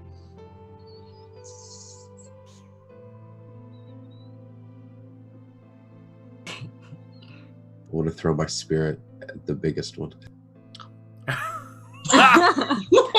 Sir, roll to attack. Yes, sir. We're gonna be eating good tonight. Oh, I miss my family. Ha! That's awesome. If he had woken up everybody, Alaska was gonna shoot the bow. Sorry, my computer's being a little slow. It's all good. It's all good. Oh, hey, I found the stats for a deer. Oh, shit, this is not going to be a hard fight. Why is their attack bite? That doesn't make sense. They can be pretty mean if you piss them off. It's true. I pissed him off. Why are you fucking around with deer? 18. I was a stupid kid. 18 more than hits. Roll for damage. All the damage. The deer explodes! How far away was it? 40 feet. Oh, okay. Yeah, that's within range. Okay. The deer explodes. Right your eye. Listen.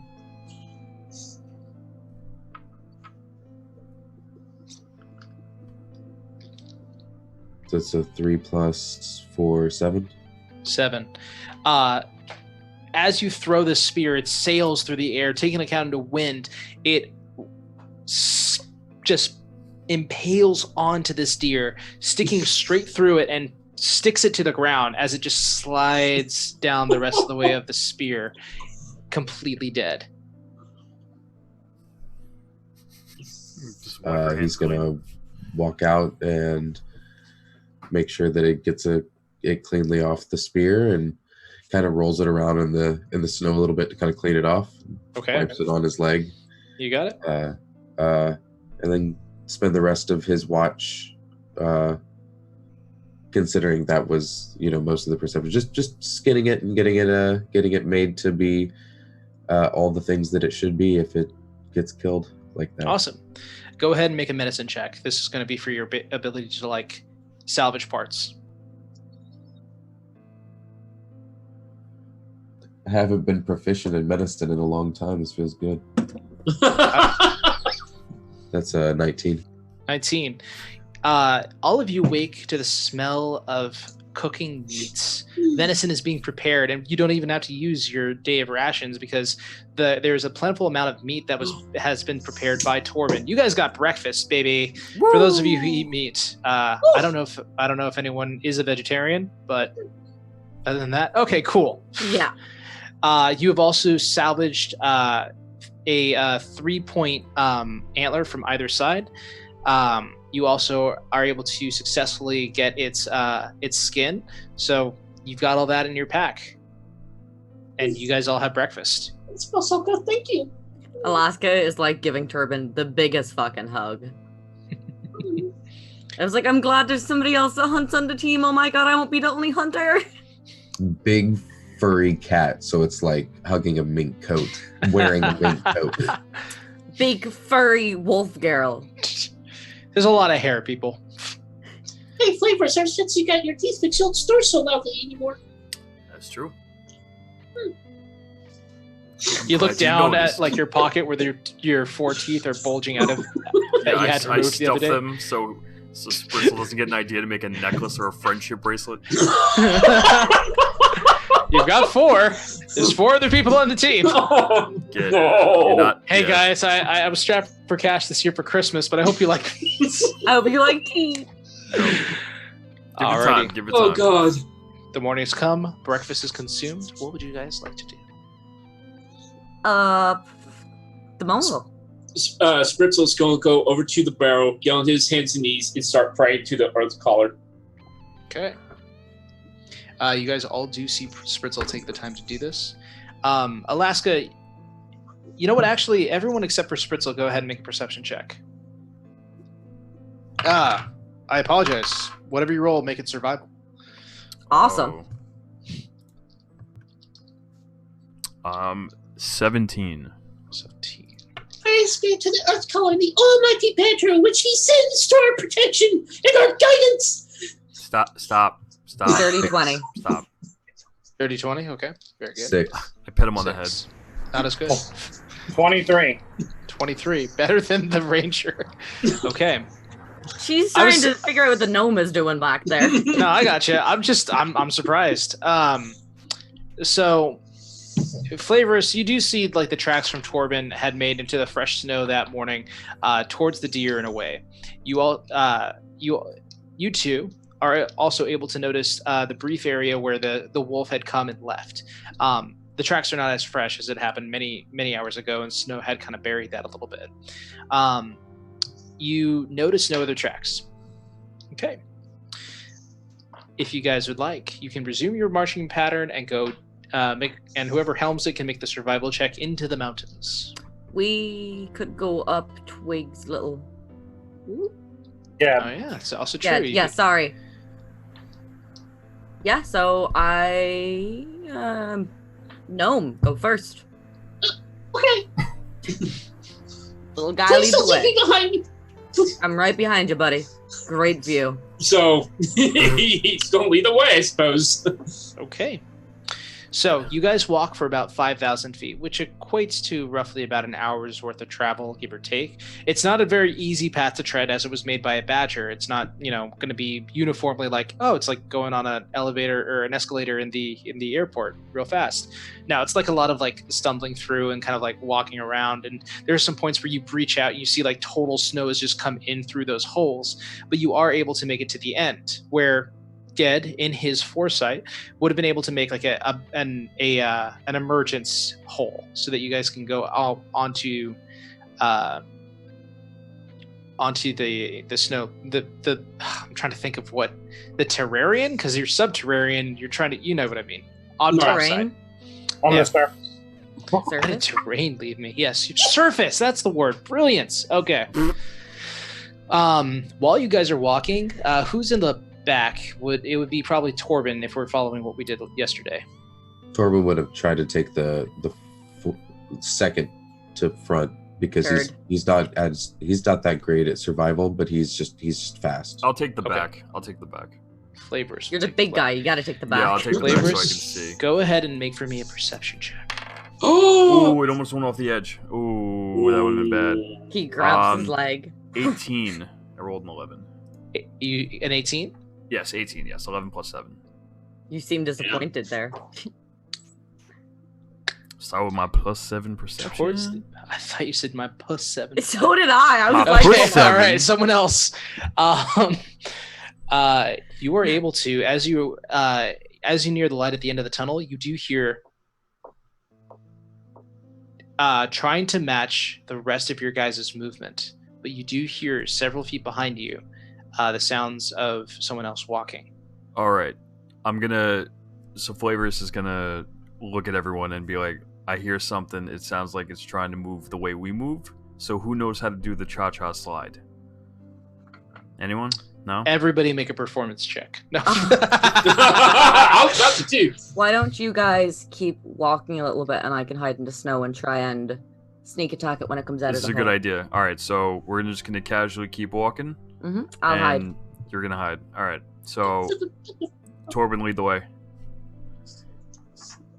So Alaska's literally going to like get right behind the whole thing where it will emerge going that way, and the footprints are going that way, and she's gonna like shimmy down in the snow and just get ready to go ahead and make a stealth check with advantage. Awesome. You are setting up an ambush. You are getting set up in color the same as your coat and the rest of your body. So that is 14 plus 6. A dirty 20. Let's see how my guy does. Will it do it? No. Will I finally roll something decent here? Go ahead and check. Look, it's okay. You don't even know what a steel predator is. It could probably just want hugs. Flavorus is really good at hugs. Good. Alaska's You'll need gotta a give it a berry. hug. A steel-tipped hug. Good name for a band. Okay. Right, go ahead. Right on the board. Right. Oh, yeah. Okay. So, as you hear the inevitable...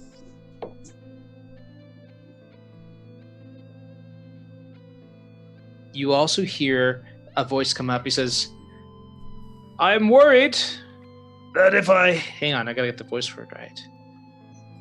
I am worried...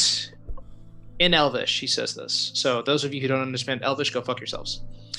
I am worried that if I step out of this, it will be bad for me. And you see like a small little stick kind of come out from the emergent hole, kind of shake a little bit, like... She's gonna... Not fully unprepared to pounce, but... gonna loosen up a bit and say, why are you following us? Your Elvish is different. I follow you for protection. From which? May I come out? course. Yes, but Flavorus. you're gonna- How far away is this guy from us? This guy's inside the emergence hole. I'd say you guys took about 20 feet in radius to kind of set up around, you know, with prepared. Sacred flame, magic missile, like all of you, like ready to like seriously roast the dude. I was gonna say He's I could use a cantrip and do bonfire underneath him and kind of help him get out quicker. No! I actually would like Fire to kind of, you know, help him get out of there faster, so I would like to do that. Okay, you come to the edge of the emergence hole, and you do see a very pale-skinned, brown-haired elf with like very thinning hair. He looks like a very old person. He has robes, especially for an elf. He sees. He's like, oh. He says in a language, Alaska will translate. I understand Elvish. Is Elvish? You do? Oh, it's Elvish. Yeah, You I understand Elvish? Elvish. Yeah. He says, "Oh, you're a big one, aren't you?" I go, which is like, yeah, I know. And I extend my hand out. He like stands up and he's like, he kind of brushes himself. Alaska He says, still. "Yeah." He says, "Thank you." Turns around, sees the arrow. He's like, "Oh!" And then like puts up his staff a little bit, and you see like him cast something, and his entire skin turns like the texture of bark. I'm not gonna, just in case. You can You're understand. barking up the wrong tree. My He doesn't say that out loud. Oh. He doesn't say that out loud. no, but this is yours. Oh. I thought you would have made a Morningwood joke or something, honestly. No, nothing. No award for me. Cool, thanks. A little bit of a stiff joke. You said I'm not going to shoot. Go ahead and make. Do you intend not to shoot this person? Yeah. Make a persuasion check. She's not going to shoot him. I know he doesn't trust any of you guys. If it were, Oh no, I was just saying, lowered it as soon as he put up. Got it. Understood. Don't even worry about it. He says, he keeps the bark skin on. He says, "It is good. It is good. The new ones have come here." He's speaking all this in Elvish. Those of you who can't understand can be like people can translate through Alaska. He says, "I have tracked you." I have tracked you. Sorry. We're gonna do this. Let's do it. No. You can summarize what he says. He's like, "I have tracked you since I first saw you midday afternoon." Oh, Wait. It's kind of weird. Yeah, Will he's you- been following you guys for a while. Why? Because I believe you are going after Ionix. what's an Ionix? He is a young white dragon. What? Ha! He has taken up residence in the old mountain. And he has brought with him a hellish blizzard. So there's a dragon, and there's a yeti. What if it's a Yeti dragon? Is that a thing? Oh my I don't think God. that's a thing. It's not a thing. Will you Oh, guys like, stop don't having give that him conversation ideas. before it becomes a thing? He has existed for some time, Yeep. but has many years, and it approaches adulthood quickly. It has begun to set up a lair in the mountain and subjugate the wildlife around it. Oh no. Is it? Why is it all of a sudden now causing problems if it's been here years? He kind of froze his brow. Do not understand some of your Elvish. Dragon, annoyed, but why not before? Territory. There are frost giants further off to the north. Giants, dragons, and natural enemies. And so, to move territory and set up new home, Ionix, the Gelid predator, has moved. Can we reason with? He shakes his head Excuse gravely. Pardon Cool. Yup. It was that venison. Whew, hit the spot. It was really good. you. It smelled good. Here, have some. She kept He like takes two it. strips. He takes it, smells it, and begins to kind of eat on it, and actually sits on the snow, and he himself places a hand out and creates a bonfire not a few feet away, melting the snow kind of instantly. With a great earth color, I believe he's pointing us in this direction. By the big burrow, he has graced us with his knowledge and his protection. I think that we should do this. He's provided us with great trust. We should do this. We'll be okay. He turns over to Flavorus. He says, "Is the small one filled with hot air?" Yeah, pretty much, yeah. Catago Ducadion Lashe. How do we find the frost dragon? I can just speak in Irish, not to sound like I'm Elvish. There are 2 paths that you may take. The first is up the side of the mountain to its lair. I can show you to this, but you will have to climb up the frigid's ice to get there. And pray that Ionix does not see you. The other way is through a Remmer Haze den. To explain? Fire centipede. Very big.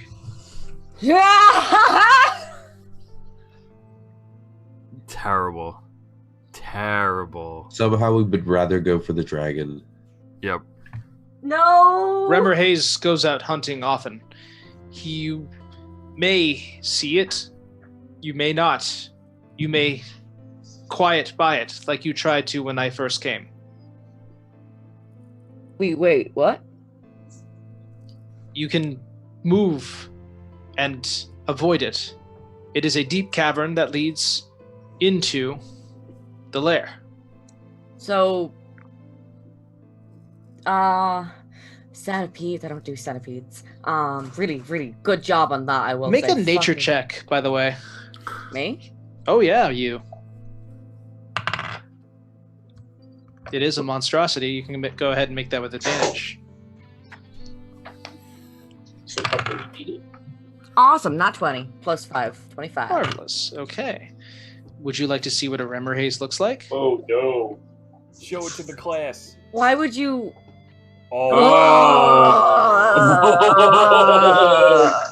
Let's go fight it. You know that they are naturally hot creatures, predators, lived only in icy climates, and very dangerous.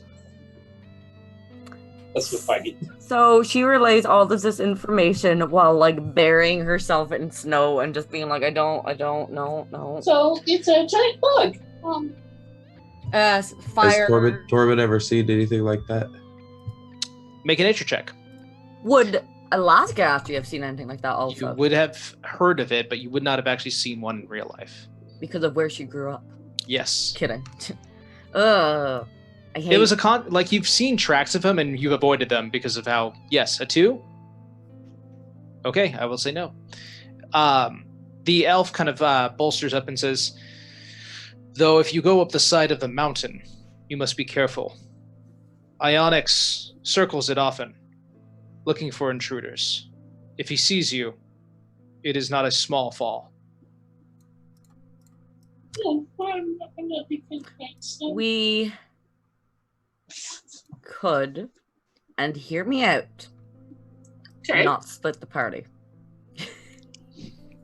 I think that would be a horrible idea. I was going to say split the party, and then I got thinking and was like, no. I think centipede, because that thing should not be alive. And I think we should end it. To be fair, I'm not very good at sneaking. Stop it. Yeah, let's not get climbing, because to my knowledge, I know myself, I'm pretty good at climbing, and I'm sure Tabasky over there is pretty good at climbing. Tabasky sauce. Tabasky I love it on my sauce. eggs. It's great. Sounds like something I put on my dinner once. It's really good, but really hot. Alaska's never going to call someone by their name. Yes, Mr. Ged. Who is speaking? Considering that one of these creatures is cold and the other is hot, perhaps we could use the whatever it was you called it against the dragon. Translated through either Flavorus or Alaska, your question is try to use the Remmer Haze against it? Yeah. He says, such magics exist. It is possible. Could we just I was going to say, the elf furrows his brow. He says, "They are not intelligent creatures, though. You cannot persuade them like you would a man or a woman." What if There would we... be no persuasion, just getting them to attack one another. It is doable. Frost giants have been using Rimmer hazes to fight for a long time.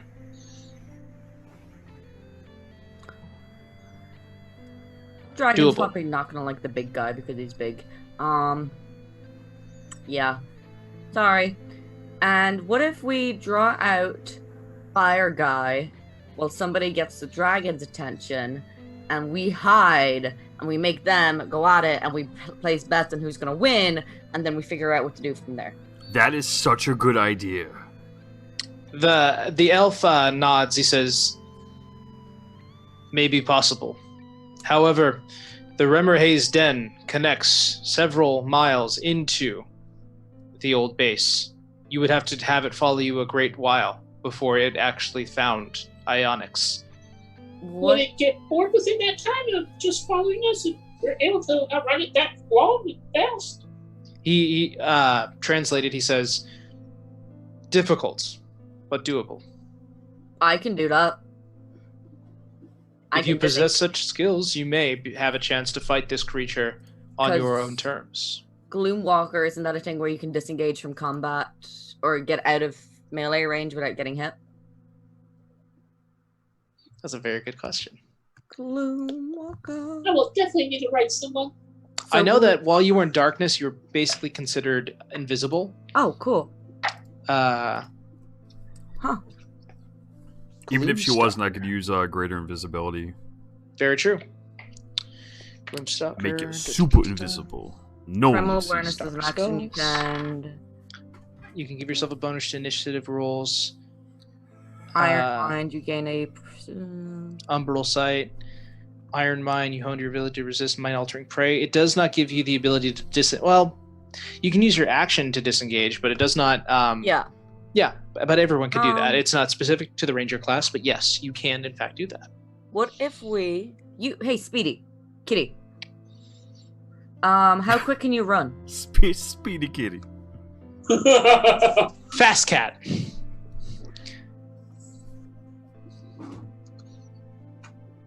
This diblet, which is 45 feet, but he says it in Dwarvish.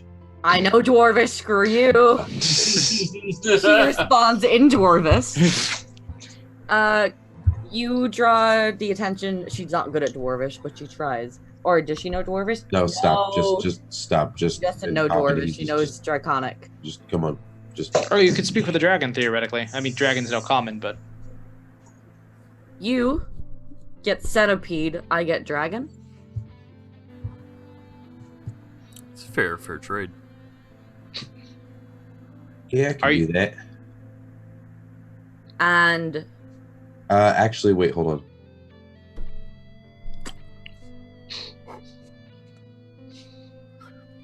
This is where we TPK.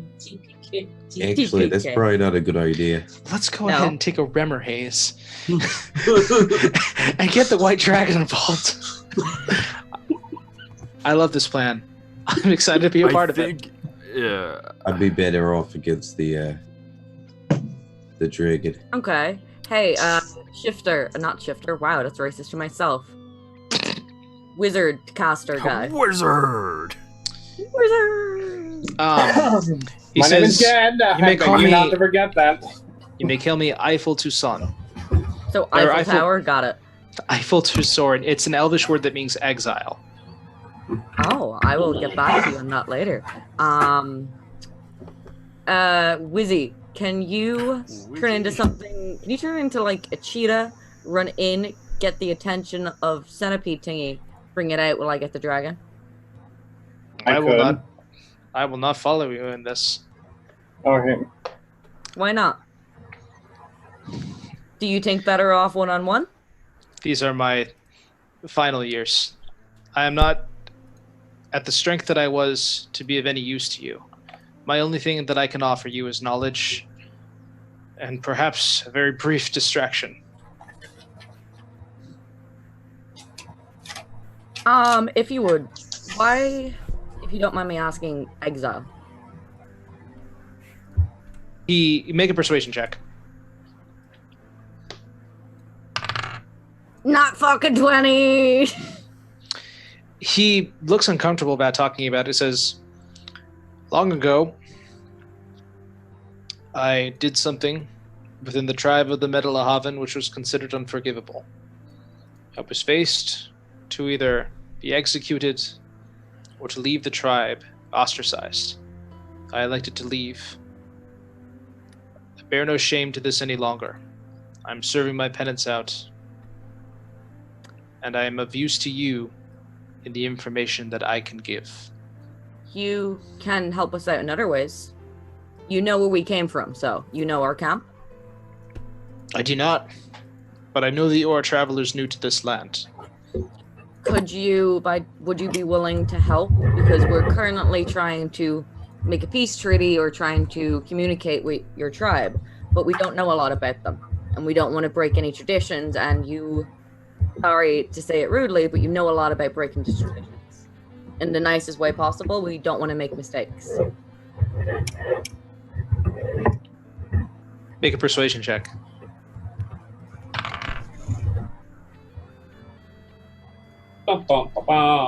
There's no like high end or low end with you. It's either 100 and crazy% or not at all. Yeah, it's a nat 1 or a nat 20. I'm telling you, your dice are not. Dude, I have checked. People have rolled my dice as well, and they've been fine. It's a 7. Never mind. How many 7. times has it been 7? No, that's I didn't even like look at it that time. I seen like the one line, and I was like, oh. You're good. So- 7 plus? Persuasion? How persuasive is Alaska? 1. 1. Okay. She's gonna nudge big guy in the chest, like. Alpha Tucson looks, he says, it is not my place to tell you what is right or wrong with the tribe. She's nudging him to help. It would be wrong of me to be there. It may even be to your disadvantage if I am seen. Which... Okay, she's gonna like full on elbow him in the dick because he hasn't answered. Tall guy. She's talking about you, Flavorus. You're the big guy. Big guy's trying to fix things, but yes. What did you break? The entire thing broke. Oh my god. So we're just, I'm trying to fix things. Okay. It looks fine. I'm gonna do whatever Alaska wants me to do. She's trying to make you help persuade. Oh, yes, I will help you. Okay. You can roll at disadvantage. You're applying guidance? Mhm. Okay, you can roll at disadvantage, but add a d4. Because someone else had already tried to persuade, and it turns out the more times that you try to persuade and fail at doing so, it doesn't become easier. 13, and then I roll a d4, yeah? Yep. That's the lower of the two? Well, that was my first roll, was a 13. Okay, okay. And a 4. Okay. Plus the d4. Plus 3. So 6. 7. 7. All right. What do you say to him? Because it will not fail, but you know that going into whatever your persuasion's going to be, so you can make it sound like whatever you want it. You need to listen to me because I'm big. I do not. Then I don't know what else you want me to do. He's gonna elbow him in the dick and be like, I'm sorry. I'm gonna get like really up into his face, like really close. He does not shrink away from you. He maintains his gaze at you. I kiss his forehead. Roll for sex. No. Roll for so much persuasion. tension here. John and Bradley are gonna make out. Okay. On the webcam too, so it's just gonna look like this, like really close up. Oh god. Purple mating habits are Do you actually kiss him on the forehead? I do. I give him a little peck. I mean, I'm big. Like, we're a tall guy. Oh my god. He says, I should go. And he stands up and drops back into the hole and walks down the length of the tunnel. Okay. He comes back and he says, if you wish to go to the Remmerhays Den, it is simply northwest by north of your position here. The mountain, he gestures to it, is there. Good luck. I have a question. There was a Timber Wolf last night. Was that you? He smiles and walks away. Awesome. Knew it. Alrighty. Which way would you like to go? One at a time. Flavorus, the wall or the den? The wall. Mr. Torben, the wall or the den? He's frozen. I realize this now. No, he's not Oh gosh, I thought he was perfectly still. I am being perfectly still. You want me to come back to you? No, I say the wall. The wall. Mr. Ged. The den. The den. And Miss Alaska. Wall. The wall. Mr. Matt, what would it have been? Hello. Outvoted 4-1. You guys head to the wall. I'm just now checking my messages. Do y'all need a break? I was about to send John my character sheet so I could go take a quick break. We can take like a quick 5-10 minutes if you want. We'll do a quick 5 minutes. Be back here 8:08. If anything, John has my character sheet and so does Dexy. Be gone. Yay, puppies!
There we go.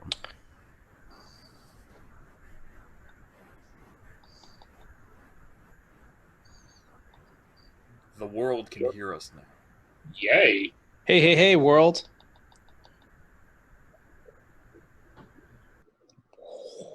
That's gonna be rough later. Guys, I really hope that I really hope you do well. I've given you every possible means of success. Did you know that there is a kitten underneath Twig's hat? There's not. What's the kitten underneath his hat? I was like, wait a minute, what? It's either it's either on his shoulder or in his hat. No one will ever know.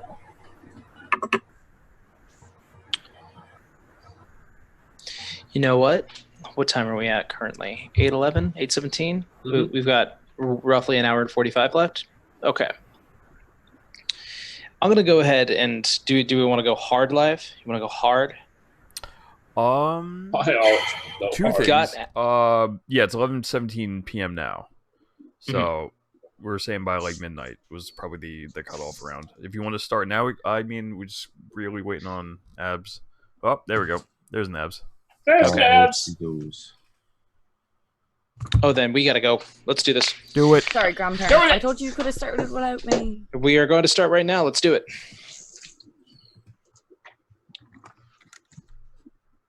We'll pause right before because it will take that time, and you will have notice. Thanks. All right, we ready to go? Yes. And she's gone. Nope, I'm it's still okay. here. She can Oh, hear. okay. She is here. Alrighty, you guys make it to the face of this mountain, and you do see what the exile was talking about. There's a wall of ice that continues to go up. You all take out your climbing gear, and I would like everybody to make athletics checks. Yay! Nat 20. Okay. I'm going to. Can I touch myself and put guidance on myself? You can cast guidance on yourself. What are we doing? What You're check? making athletics checks for climbing. Athletics. Athletics. Oh. Badger, let me hear straight.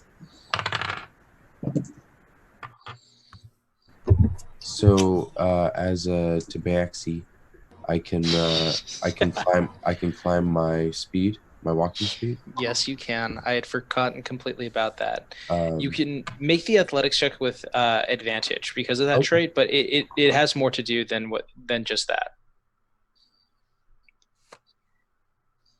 Yep. I Okay. will take that. First one was a 13. The second one was an 18.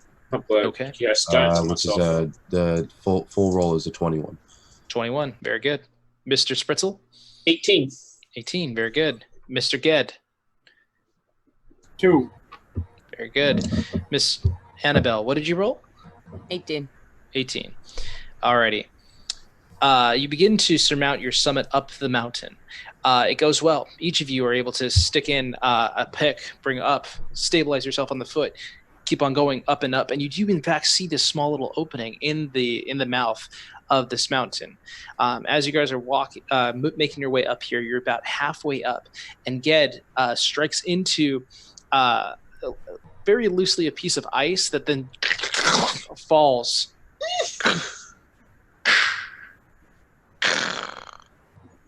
There's a tense moment. You guys hear Oh, no.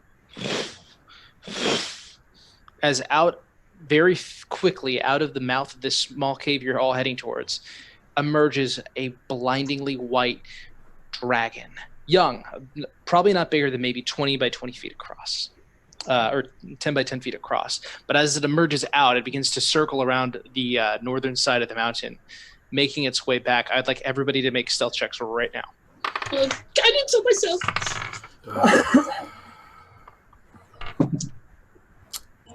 That would be nice. 16. That's really not bad. I'm going to go ahead and cast Time for Them to Train. Okay. You do so. Oh, add 10 to your stealth roll. Everyone? 26. Everyone. Everyone rolls. Wait, what are you adding? It's a stealth check, and I would like so hang on a second. I actually get to roll Ionix's perception. Let's see how good he is at seeing things. He's probably a dragon. He's probably doesn't do a lot of Thanks looking, to right? Ged, I did really well. What do you Same. add now? Because again, Add 10. Mhm. add 10 to our roll. 10. He Yeah. casts without trace. Oh, 18. Sweet. Really? You rolled that low? Yeah, I rolled an 8. Oh, shit. Okay. Thanks, Ged. Did You're anyone welcome. Did anyone get lower than a 25? Yes. Oh, shit. Even as the shadows cling to you on the side of the mountain, you do see as it goes around and makes a second pass around the mountain, and Ionix places its wing and digs it into the side of the mountain just above you, causing several pieces of ice to fall off. I would like everybody to make dexterity saving throws. All of those my saving throws that God. I'm not very good at. Oh, Jesus Christ.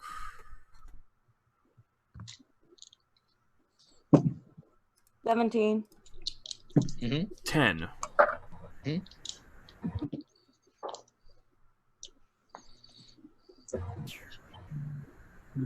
22.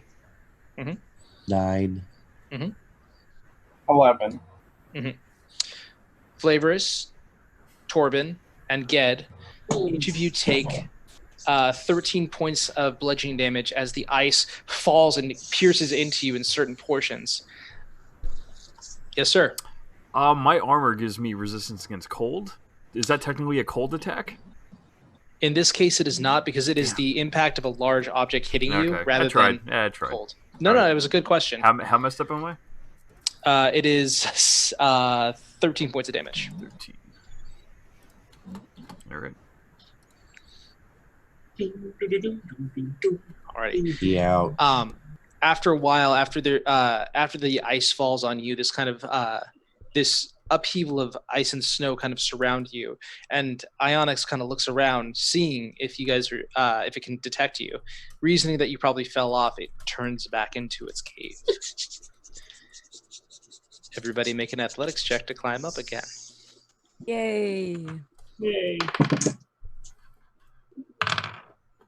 How far away in the hall? You're about halfway there. With Oh, advantage? how far away is it? How far? Yes, sir. Torben with advantage, and it is another 50 feet. 14. 14. Oh, sad face. Mr. Torben? No, good face. I got a critical roll on my critical roll die. Cool. Bam. Mr. Spritzel? 21. 21 blackjack. Mr. Ged? 23 total for me, by the way. Very good. Mr. Ged? Oh, man. Deuces Dose? all night. And Miss Alaska? 21.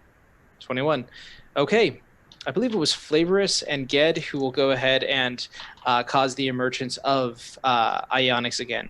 Circling around and seeing that he didn't take you out the first time. And actually, this roll would be that you hit into the ice and it caused more to fall down, causing him to come out. Go ahead and everybody make your stealth checks again with +10 thanks to pass without a trace still being up. Actually, Ged, make a concentration check to make sure that it is still up. Okay. Oh, yeah. Is it still up? Hold on. I gotta make sure. I hope so. Would it be a Constitution saving throw or just a Constitution check? It would be a Constitution saving throw. Okay. And a 16. Come on. 16. Okay, it's still up. Oh. Yeah, you're good. So go ahead, everyone, make your stealth checks with advantage. 26. Advantage or +10? +10. Thank you, Annabelle. Oh, okay.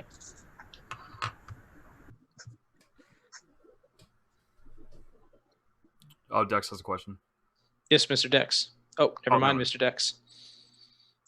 So, Flavors, I'm sorry. I'm going to go through all 26. that. Torben. 19. Actually, let's go ahead. Okay. Did anyone roll above or below an 18? This time, as Ionix makes his second pass, you appear to not trigger his perception, and he goes back into his cave. Woo. You summit this area, and you're able to see out into Ionix's lair. There is frozen prey in large mounds of ice, frozen midway through, partially being eaten. You see a large hoard of gems, potions, and other such items frozen in blocks of ice. What you do not see, everyone make a perception check. I fucking love my white dice. I probably just jinxed it, but like. What check is this for? This is for a perception check. Hooray!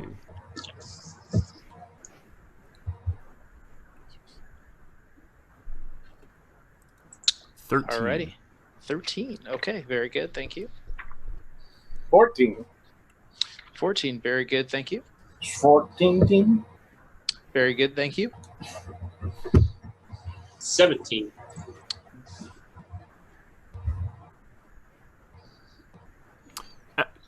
Gets Hold up. yeah. 22. 22. We'll do it. Very good, Mr. Ged. Thank you. And you got a 22, Mr. Torben? Yes, sir. Okay. Ged, looking around, each of you see this huge area, and your eyes are initially drawn to the frozen encapsulated items. Mr. Ged, your eye travels up, and you see standing, like clutching onto the walls of the cave, is a white shape. You see the icy blue eyes of Ionic staring down.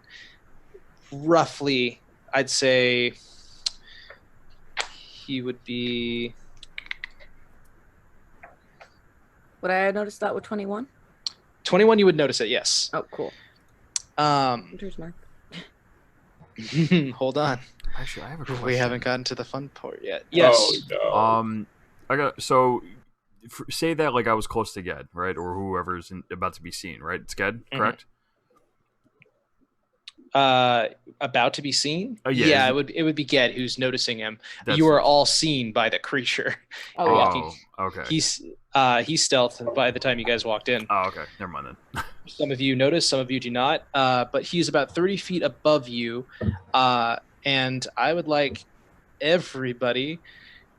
So we're probably going to need to set up the action cam. Do we have time for combat? Do we have time? Do we need to like? No, go for it. Let's do it. Go for it. I'll Alrighty. do combat. Who needs sleep anyway? Oh man. I sure don't.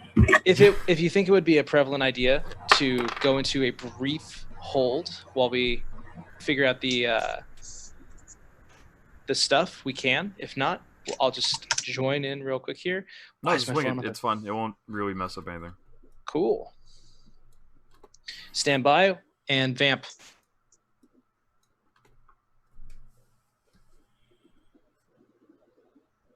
Anyone know if the McRib is still a thing? Yep. It still is, but seasonal. What's McRib season? Summer. Oh. Mm-hmm. Is it summer? Yeah, Yeah. probably. Why? I was wondering. You're craving a McRib. Just making conversation while Brad sets up his thing. You're craving a McRib.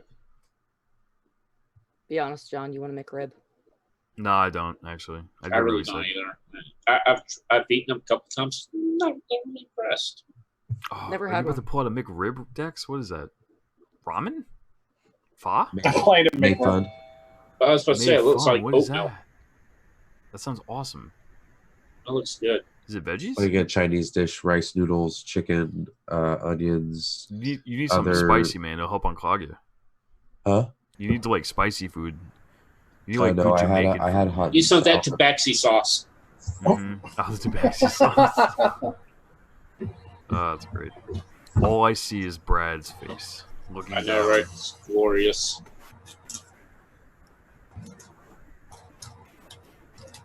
And this is where we die as we come back to stream once again. Our very first episode with these new characters. All right, I'm just This gonna cover is myself. demo show with new characters. Right? Oh my god. We are all going to This be is a close. collaboration between two D&D shows, and soon it will be sponsored by whatever Chinese restaurant Dexy got his food at. Right? It'd be so good. if Someone that was teach me real how to say casually eating mei fan in Chinese. Right. Mandarin? Chinese. Nah, Maddie wanted halal food, or how do you say it, Abs? Hello, food. It was like hello food, right? Yeah, it was something like that. That was hilarious. Holla. That's what you said. Holla, food. Holla. They can still hear us. I don't know if you know that, Yeah. Oh, yeah. but they can't see us. Mio Kiki Awilla Aya. They just see a beautiful brook like it's an adult swim. That's why I fixed it. Yay. I figured out why Zoom was broken. Oh, Yeah, it's because the thing popped up saying that I was signed on onto a different device, so it was frozen upon that. That's why that makes sense. I'm not sure if my 19.2 AC is going to help me against the dragon. Hey, Maddie, you want to show the world that you have two different color eyes? John, check your Discord. I am. Heterochromia, folks. Heterochromia.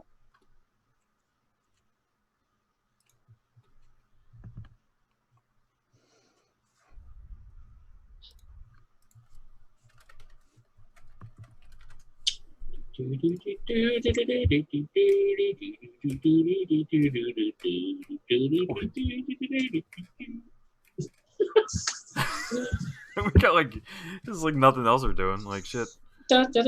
Brad's just making hearts on the map. Yay! Because he loves us, and he will certainly not kill us all. Look at this intricate detail that you see right? Bradley doing. All the ways that we can survive. Hey, Twig, Yes. can you do me a favor? Yes. Can you do your pickles impression? Because it's the best. It makes me really happy when you do it.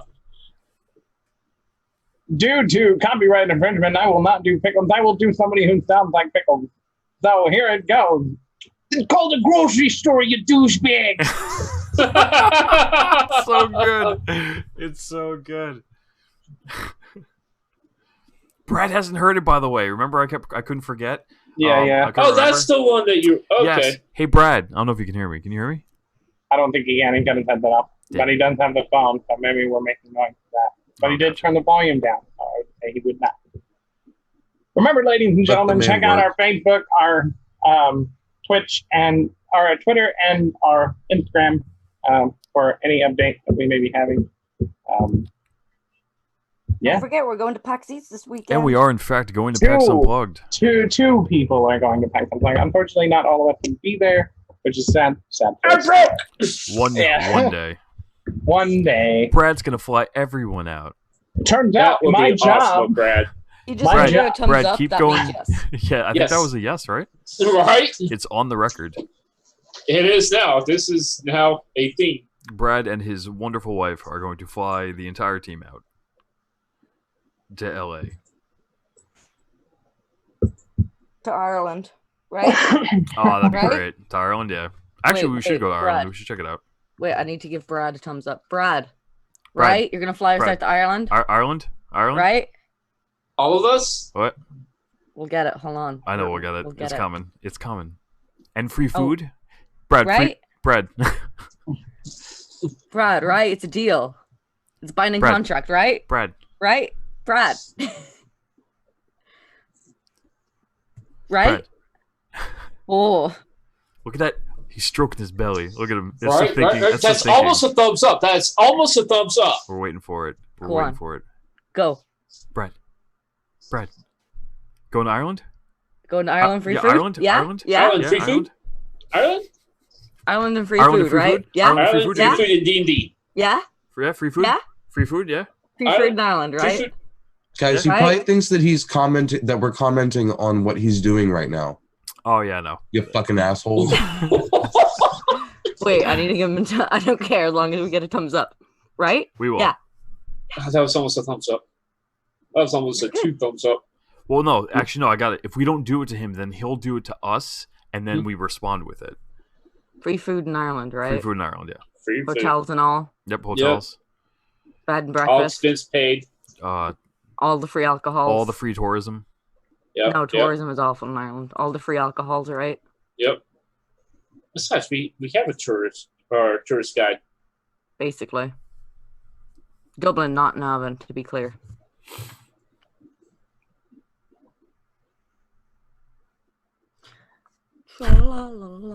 Maddie, strike guitar.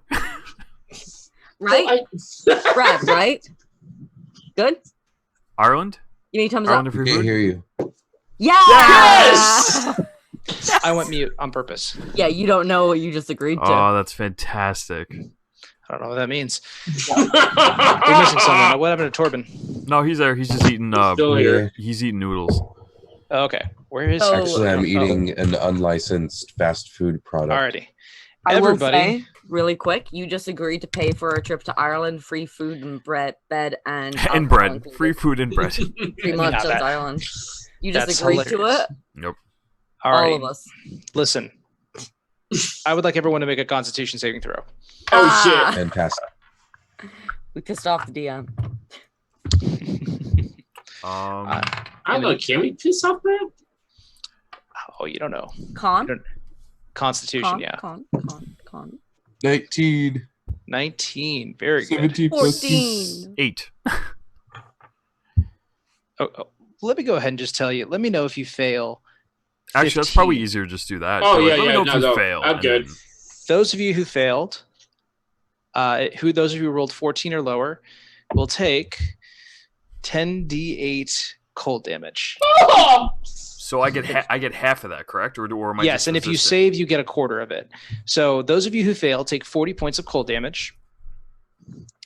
And those that succeeded can take 20.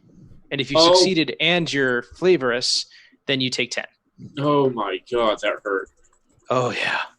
And I think with that, we should roll initiative. Hunter's mark. Ow! Hold on. You get to roll your initiative first, and then you can do what you want to do. You can take your bonus action out of turn, though. So you can go Hunter's But Mark it and says I then your get to do that actions. beforehand as a reaction before. Does it say you can, as a reaction, Yeah. take Hunter's Mark? What? So, Hunter's Mark, you cheekily worded. Spell. where did it go? One bonus action. Yay.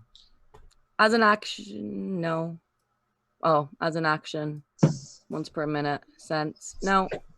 Oh my god. You can sense whether any that word, dragon, elementers, blah blah blah blah blah. Percent It's connected to your present favorite wording. enemy. prime words.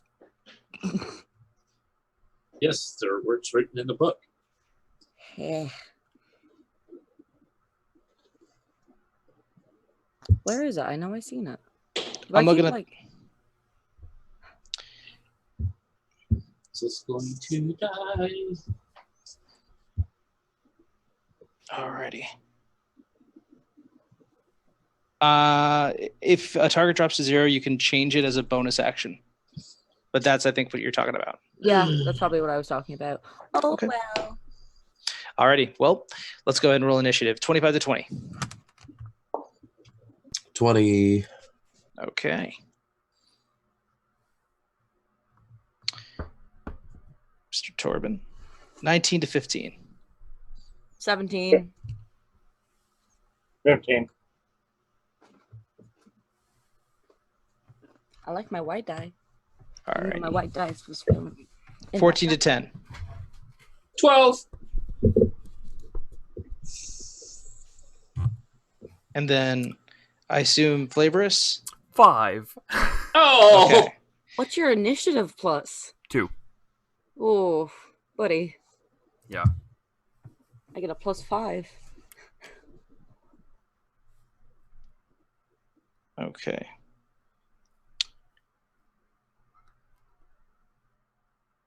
So, Torben,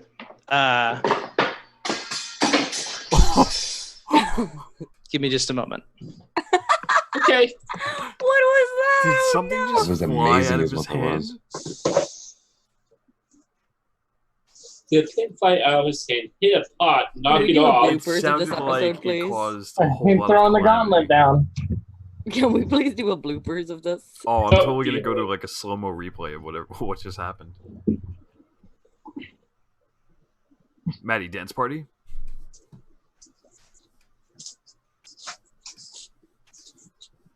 the music playing, so it's awkward.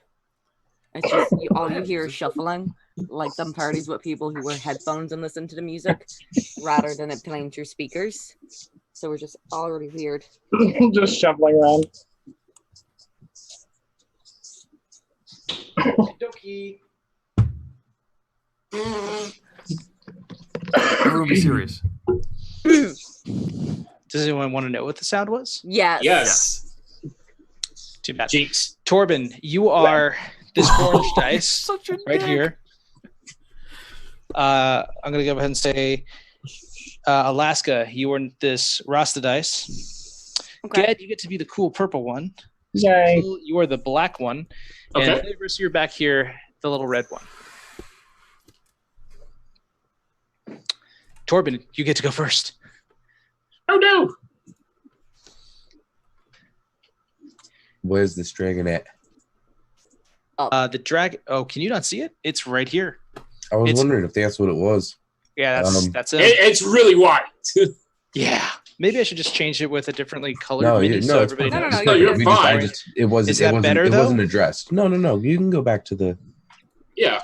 Listen, just because you shit on my mini doesn't mean that I don't get to be. No, I was saying you should No. switch back to it now that I've like That's it. Yes. it is now known. Yeah. It is. So I'm gonna take a little stride around the old butte right there and over onto his west side. All My nose right. is starting to come in clear. So 1, 2, 3. It's essentially 15 feet flanking. Fuck is that? So I'm sorry. Let me go ahead and orientate this real quick. Where's my corner? This is my corner. So we'll go north, south. Is this east? This is east. Yep. This is yep. east. That's east. And west. So where would you like to go, Mr. Torben? I'm going west 2 blocks. Okay. So you go down the 10 entry. feet. And then I'm going to do another 10 feet south. Okay. Just to let you know, he's up on the wall. No, that wouldn't make sense. He is dropped off and he's flying about 10 feet above you.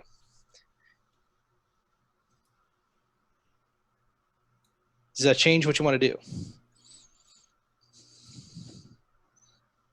Can't hear you. Sorry, right. So he's suspended in air. He's floating 10 feet off the ground above Yes, my head. he is gloating 10 feet off the ground. Floating? I thought he said floating. I thought he said gloating. No. So I said gliding. I don't know what I said. He's above. I've got Hey, like he's above, not below. I don't have enough NyQuil, but I do have enough NyQuil. So then I'm not going to try and jump and punch him. So I'm just going to use my radiant sunbolt, my sun punch, my son of a bitch punch. Okay. So you're going to use burning hands, or I think that's what you mean. Because if you're Sun Soul, certain things that you get.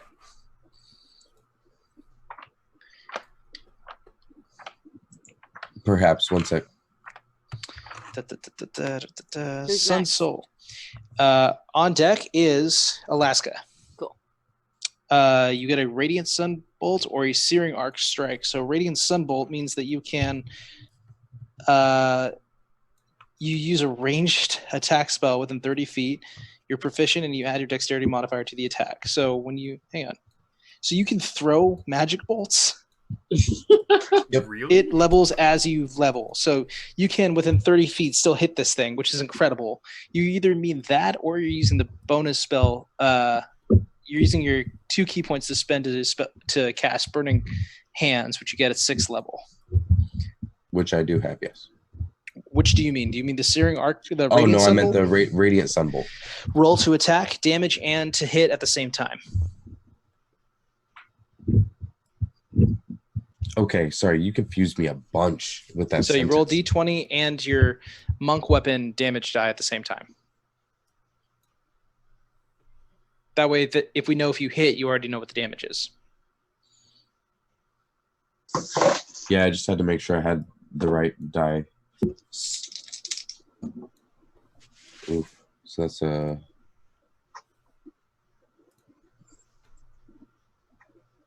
14 to hit. 14 does not hit. The sunbolt arcs off into the upper part of this ice wall, colliding with part of it. Do you have any additional attacks? Can you make that more than once per turn? I'm sure I can, but yes, you can use it as an attack action. It's a ranged spell attack. I do get 2 attacks per action, or per like attack though. So I'll just You can use 1 key point to use a special attack twice as a bonus action. Oh, and you can use it for any of the attacks that you make as an attack action. I apologize. You can go ahead and if you get 2 attacks, then you can attack again with it. I'm sorry, I don't know what I'm talking about. No, you're good. I'm very new to this too, but I mean, I'm using D&D Beyond, and that's why I like it. No, not a sponsor, but we would be if we could be. But I like it because it says actions, attacks per action too. So like I can it lets me know. Even if I don't know why I have 2 attacks. Roll and show me, man. Roll and show me. All right. That is a 17 to hit. 17 does hit. Damage. Oof. 4 plus. 4 plus. Oh, I don't know why it cut out. 4 plus 3 is 7 damage. 7 damage.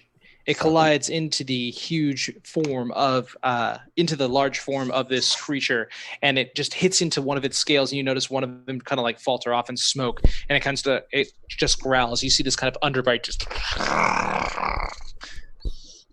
Bonus action. Kind of when he does it, he kind of just goes, Hadouken! You doing that? Are you anything for bonus action? Any other movement? No, just gonna kind of try and keep moving towards its back end, but I mean, where I am is fine. Very good. Bonus action, I think. Yeah, I'm good. I'm good for now. Okay. I'm not gonna do any cool monk shit yet. Mm-hmm. Sounds good. Next up, we have Alaska.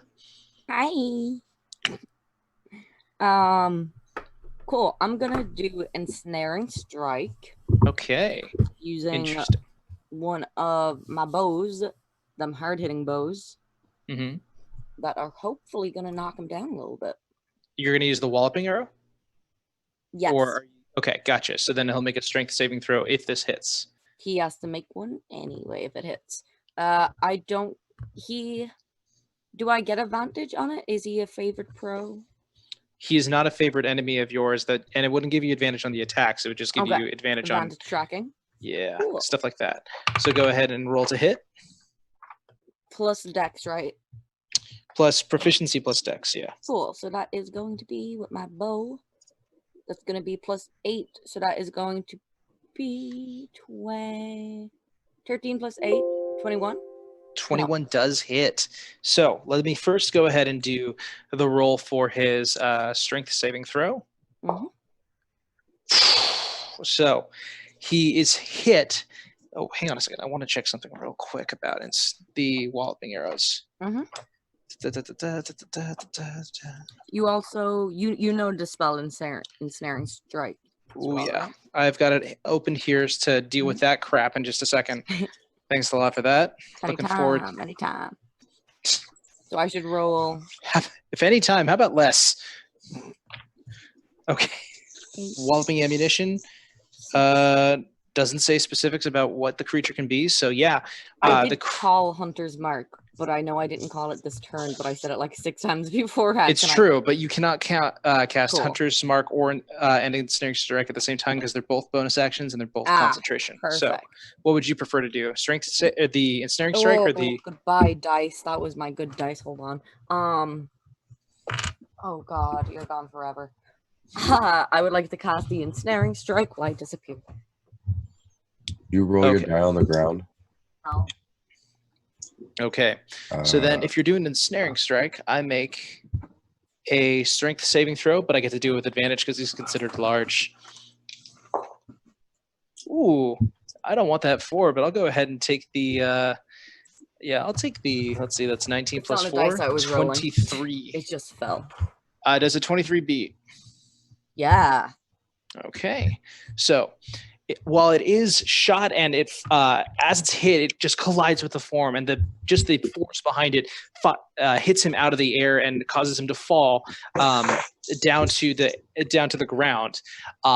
You also see like the forms of the vines begin to crawl over him, but as he starts to get his bearings, and a second, immunity. Okay, so he begins to try and move around, and you see just the vines snap underneath his incredible strength. Any movement you want to take? Well, damage from the arrow. Arrow, yes, please. Do I get half damage on the vines? You don't get any. He's not restrained? Well, he saved with a 23. Perfect. If the target sees the save, the vines shrivel away. So the vines shrivel away. But what's the damage I had for my spell attack, right? I'm not used to spells, so when I rolled down, oh wait, no. So he first he saves rolled on the spell. Yes. So that's going to be 4 plus 3, 7. 7 points of damage. Okay. Excellent. Any That's all movement you want to take? Right? Yeah, so it should be just a D8 plus your dexterity plus 1. Oh, I thought it was plus strength. That's what it's dexterity. Oh, cool. So that's going to be 4 plus 8. 6. 4 plus 6. Okay, so that's 10 then. Plus 1? Plus 1 because of the bow is enchanted. Okay, so 11. And then as my movement, I'm going to take a step north. Okay. You do so. And then, if I'm not mistaken, you're a ranger at 7th level. Yes, I am invisible in darkness. It's true, and it is dark in here with the light spilling through there. You're not quite there yet, but what I'm more concerned about is that at level 7, I believe you get an extra attack. Do I? I believe so. Yeah, 5th level, you get an extra attack. So you can roll to try and hit him again with just a standard arrow since he's already knocked prone. Sure. Go for it. Not fucking 20. I got my unicorn die. What? Roll with disadvantage because he's prone, and prone people have disadvantage on all ranged attacks. What? 17 plus 17 still hits. Yeah, okay. All right, roll D8 plus, what is it? You have dex plus 1? I have 2 plus 6 plus 1. That's going to be 9. 9 points of damage. Yeah. Second one is able to pierce into the hide. Excellent job. I On wasted deck. a unicorn dice. Sorry. Okay, Mr. Ged, it is your go. All right. No, the first thing I'm going to do is use my bonus action to Misty Step. Alrighty, where are we going and taking this party? He is going 30 feet that way. Keep going. So 5, 10, 15, 20, 25. Here. And then he is going to move back an additional 10 feet. Okay. And then he's going to cast a 4th level fireball. Now, I assume that you were positioning this above your friends? Yes. But out of range of Torben? Yeah. Okay. I make a dexterity saving throw, if I'm not mistaken. Yes. Fireball. Fun fact about these guys. Oh, God. They do not get... It's really sad. Truly it is. I thought that they had resistances... Nope. No, they cannot. Young dragons do not have legendary resistance. No, they don't. It's not legendary. I'm looking for it's more like advantage on spell saving throws. So I'll go ahead and just make a regular dexterity saving throw. You are not getting used for the rest of the night. That is a 3. Oh. Fails. This is about to hurt. I have to do 2 rolls because I only have 6d6, so I've got to roll 6 and then roll 3. So I need somebody to calculate. Yep. 6. 6. 5. 11. 4. 15. 4. 19. 3. 22. 2. 24. And for the other 3, Hold on. 24 plus That's an extra 13. I'll tell you that now because it's 2 5s and a 10. That is 37 points of damage. 37 points Ouch. damage. And So- because I cast Misty Step, I'm going to bring up my Arcane Ward. Okay. Your arcane ward is up. I assume over you. Yeah. Excellent. Moving on. We have well, look at that. It's Mr. Spritzel's turn. Okay. On deck is Ionics. Right. That's what I'm worried about. Okay. You know what? Fortune favors brave. Move me 2 squares west. You don't want that. Yeah, I know. Okay. Move me 2 squares west, and basically, I'm trying to get right up against that dragon. You want to get up against him? Yep. Well, he's up against him. All right. All of a sudden, Spritzel's hand, his entire arms become sheathed in blackness as he reaches out and touches the dragon at 4th level, vampiric touch, Okay. which means I get to roll a touch attack. Go for it. Be my guest. See if I care. So my spell attacks. So 17 plus 6.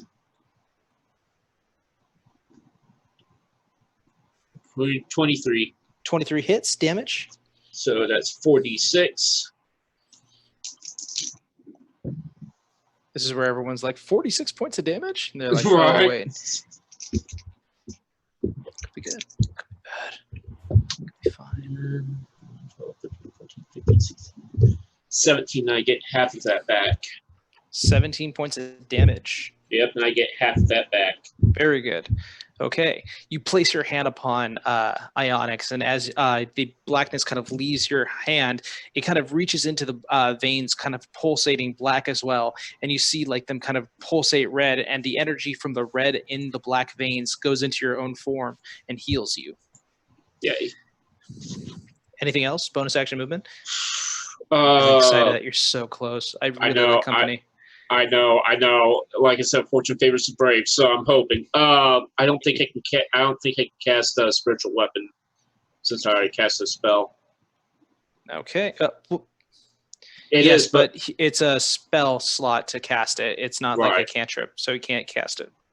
yeah. So yep, that's gonna be it. That's Got my Cool. spell slots You're gonna working. stay there? That's brave. You're walking towards me instead of running away. It is Ionics' turn. Flavorus, you will go after this. So Ionics, not looking great, but he's going to go ahead and carve his way out of this situation. He's had worse before.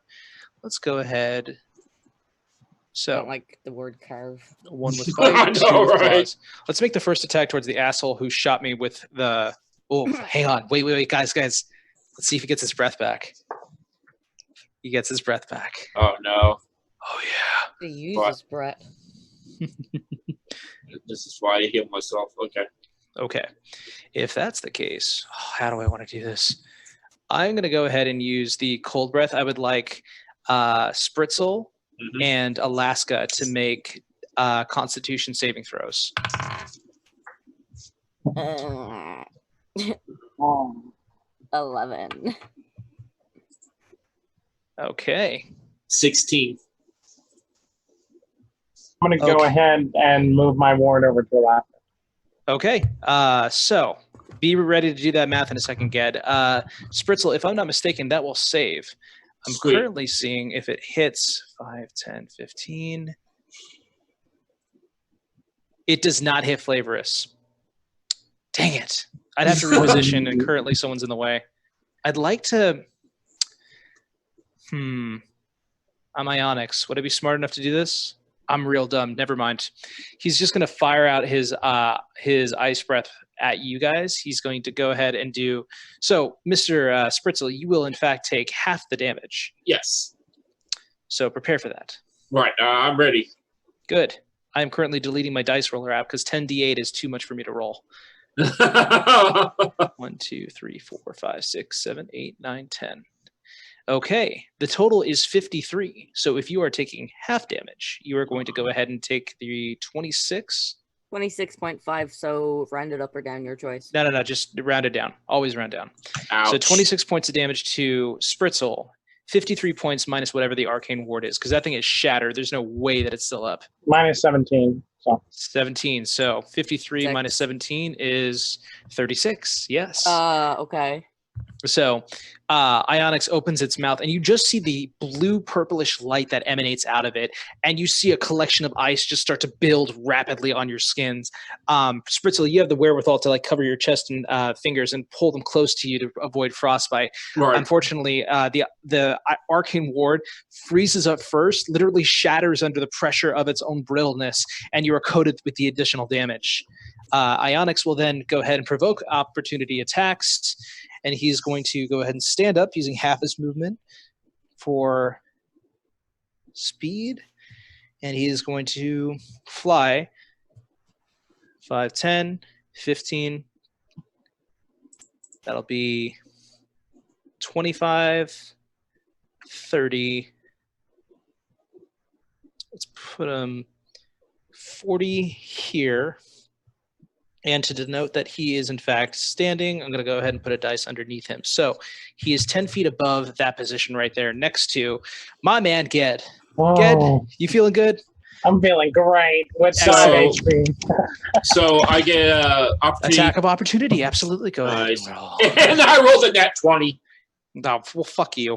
Alrighty, do your damage. Double Sweet. the face dice and then add your modifiers. Awesome. So that'd be 2d6. What a mace. Yep. This thing has gotten you everything you needed to. Right. Where's my other d6? Oh, there it is.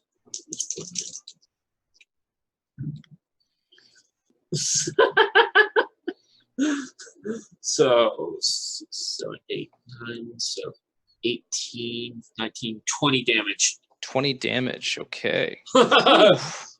Mr. Torben, if you want to go ahead and make an opportunity attack, you can do so.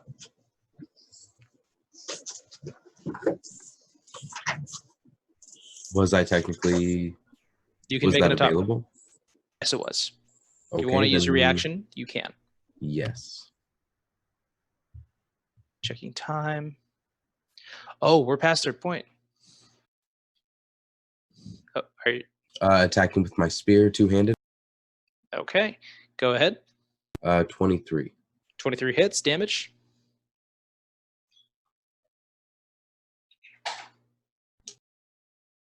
That is an 8 total. 8 total. Oof. Okay. Alrighty. It is now Flavorus' turn. The Yeti. No, we don't have time for the Yeti. Oh. Very good.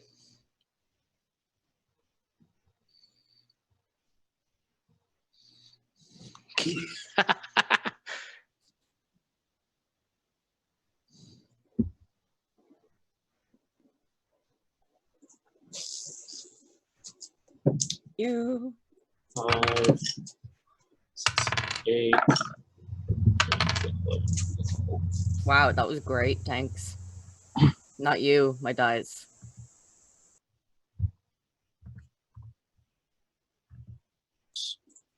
Yep. Alrighty.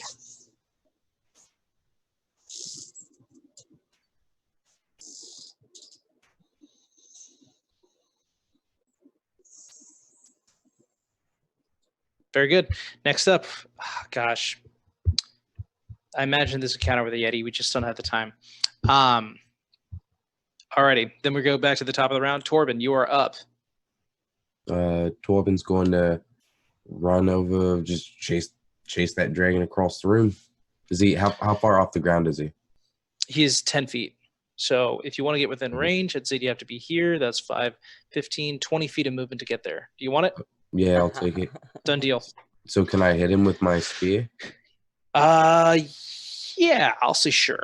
Are you sure? Because I can hit him with this radius symbol. Is the range within 5 or is the range within 10? for a spear. See, it's a spear, so for range it is listed as 20 to 60 because it's a thrown weapon too. If you're going to throw it, but I mean to attack, is it 10 feet at range or no? I'm looking it up. No, it's 5. Okay, then you would not be able to hit him with the spear. You would have to use your. All right, then I'm gonna hold back and punch with my Go for it. my fist punch bolt blasters.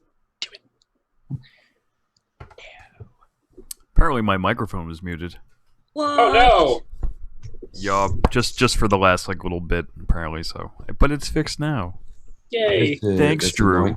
19 and 22. Thanks, Drew. Both hit. Key. I'm gonna fuck this thing up. I'm about to do something that's gonna let us do stuff. 2, 3 plus 3, 9. 12 total. 12 points damage. Okay. Both sunbolts. Sorry, go ahead. So both sunbolts wielded at this thing. You just kind of spin around and fire these two things into its form. It begins to falter and it's flying. It is looking not super great.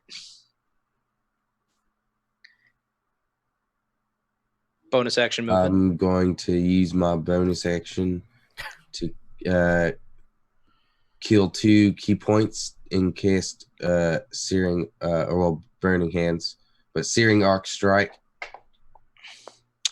Searing arc strike. Is that a bonus action to do so? Yep, at the cost of 2 key points. Damn. Buy one, get one free. All right. Immediately after you take the attack action, you can go ahead and spend 2 key points to, go for it. I make a dex save? Yes, you do.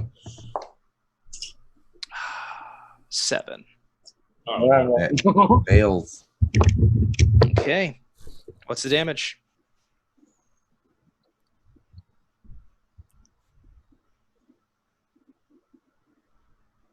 You're muted.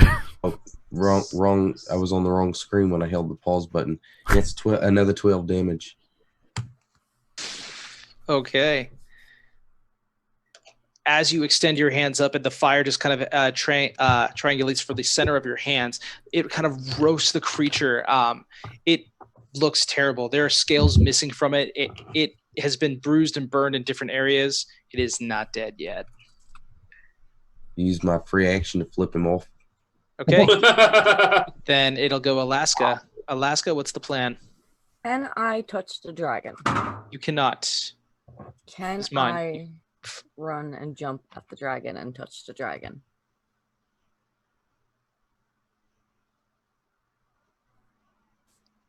That looks like yes face. Negative. He's 30 feet away from you, but 10 feet up. So there's no way for you to feasibly jump that high enough to touch him. Unless I But catapult her. Unless I throw her. You would have to do it on your turn in order to use Yeah. catapult. Hmm. Oh, or to throw her, yeah. Even if it's a fastball special, there's a lot working against you there. It works better with smaller sized creatures. Oh, wait. Wait, what? Like Spritz. As a Hi. bonus action, Yes. until the end doesn't provoke. Never mind. Oh my god. So can I just tell you the plan because he's gonna die before we get to do the plan. My Okay. plan was to do rope trick and to shove him in there while we all healed, and then go back into battle. Would that have worked? I wouldn't think that a dragon could fit in the opening. No, it of the can. rope. It's a medium. It's a medium-sized dragon. It could have fit. Oh. He's large size, sadly. He's large. Oh, I He's thought you said he was large. a medium. Nope. Large size. He's Oh. taking up 2 by 2. By the Okay, I'm gonna do Hunter's Mark, Very good. and then that's a bonus action, right?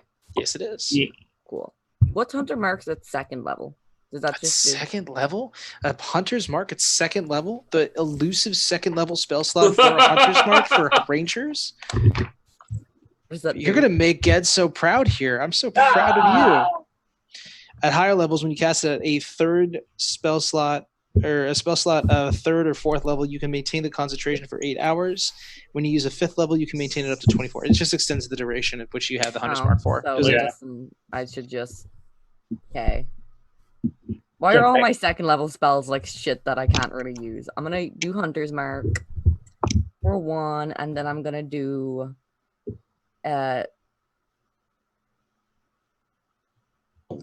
Ensnaring Strike.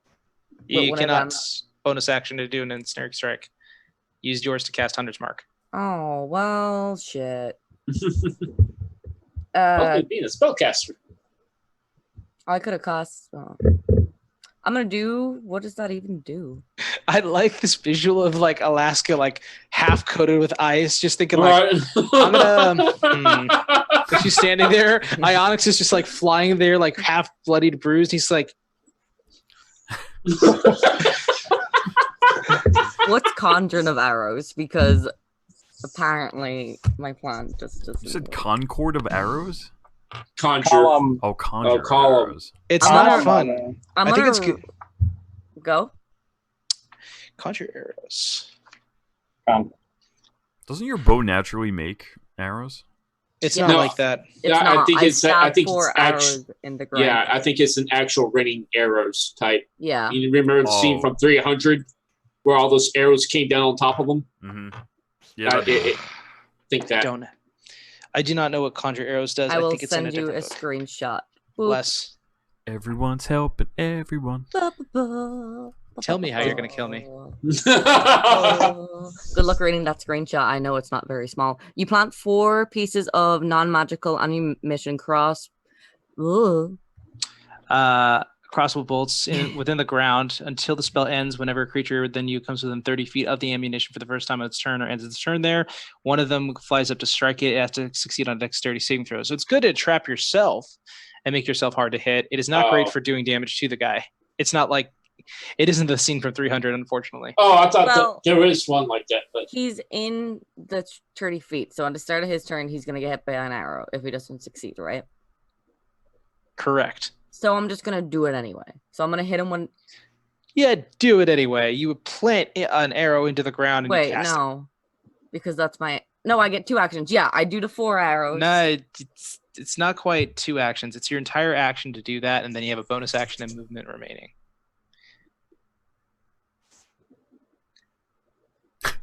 Up to you, Abs. I don't know how to play a ranger.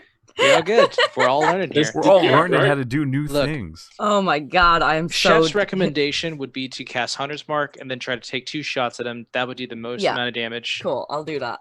Okay. So can I roll 2 d20s at the same time for the sake of saving time? Absolutely. Just keep in mind which ones do which. Oh god, so I got a 2 and a nat 20. You would. So Yep. the natural 20 is going to hit. I'm going to spoil the story for you. He has 1 hit point left. Awesome. So what are the details of his demise? Aurora is going to finally just say, fuck. Alaska is gonna finally just say, fuck it. Aim straight for its eye and just let go. Say, I'm fucking done with dragons. The arrow flies through the air, impacts into its eye socket, and immediately the wings stop moving and it falls all of its weight down onto this small little ice pillar. The resulting impact brings up a bunch of ice and snow that coats both Torben and Ged. Whoops. He is dead. so Nice. I go and I take a toot. I do. I'm on 19 health. See, I go and take a toot. Fuck off.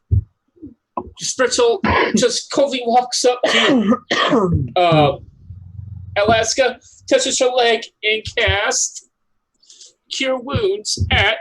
Oh, fuck I it, don't let's like go that you're third. nudging in the fucking frost, whatever the fuck. wait, what? The Yeti. No, wait, why? The Yeti. No, we don't have Next time. If we had time. time, so I balanced this to be like a Yeti and a dragon fight, but Yeah. we just didn't have the time. So I'm sorry that it was a weaker dragon, but No, it was fun. It was still fun. fun, man. Yeah. oh was wait, we're awesome. not quite done yet because there's some loot in this cave. The if you want. first So, thing Ged is uh, going to do is sit down and start casting Detect Magic as a ritual. Okay. I'm So- gonna pick up baby in arms and keep him warm in my winter jacket. He touches you and casts Cure Wounds on you at third level. So it's 3d8 plus 3. You give him cuddles and he heals you. Yeah. Mr. a Ged, Care with your Bear. detect magic, you see a block of ice that has several interesting items inside of it that are all glowing with magical essence. 8. You also notice in that same area, there are 14 gems. Each of them are worth 100 gold pieces. What? Good for you. What's more interesting, though, is that in this game, I'm also implementing tattoos as a so you can Finally. get magical tattoos if you ground down the dust for magic. Yeah. Unless And you I'll get talk to you guys about that when we get back to town. unless you get 19 HP. 19 They were HP. worth Yeah. 100 each. Yes, 14 worth 100 each. So you have $1,400 gold pieces worth of gems for you to ground down into dust and turn into tattoos, or to spend in local treasury areas. Tattoos. Immediately after Ionix dies, you do notice a Yeti kind of get up from behind ice where he was just kind of waiting for someone to get close enough, sees the thing die, looks over you guys, looks back at the dragon, looks at you, and runs. He's just like, Fireball! No. No. I could hit him, but I'm not going to. I'm still taking a toot, and she's putting it in her bag. okay, Oh, She's gonna take 2. make a medicine check. Awesome. She's gonna look at Cat Kitty and be like, "Hey, you did pretty good with that deer. Can you give me a hand?" Okay, Cutting I cast guidance on Alaska. okay.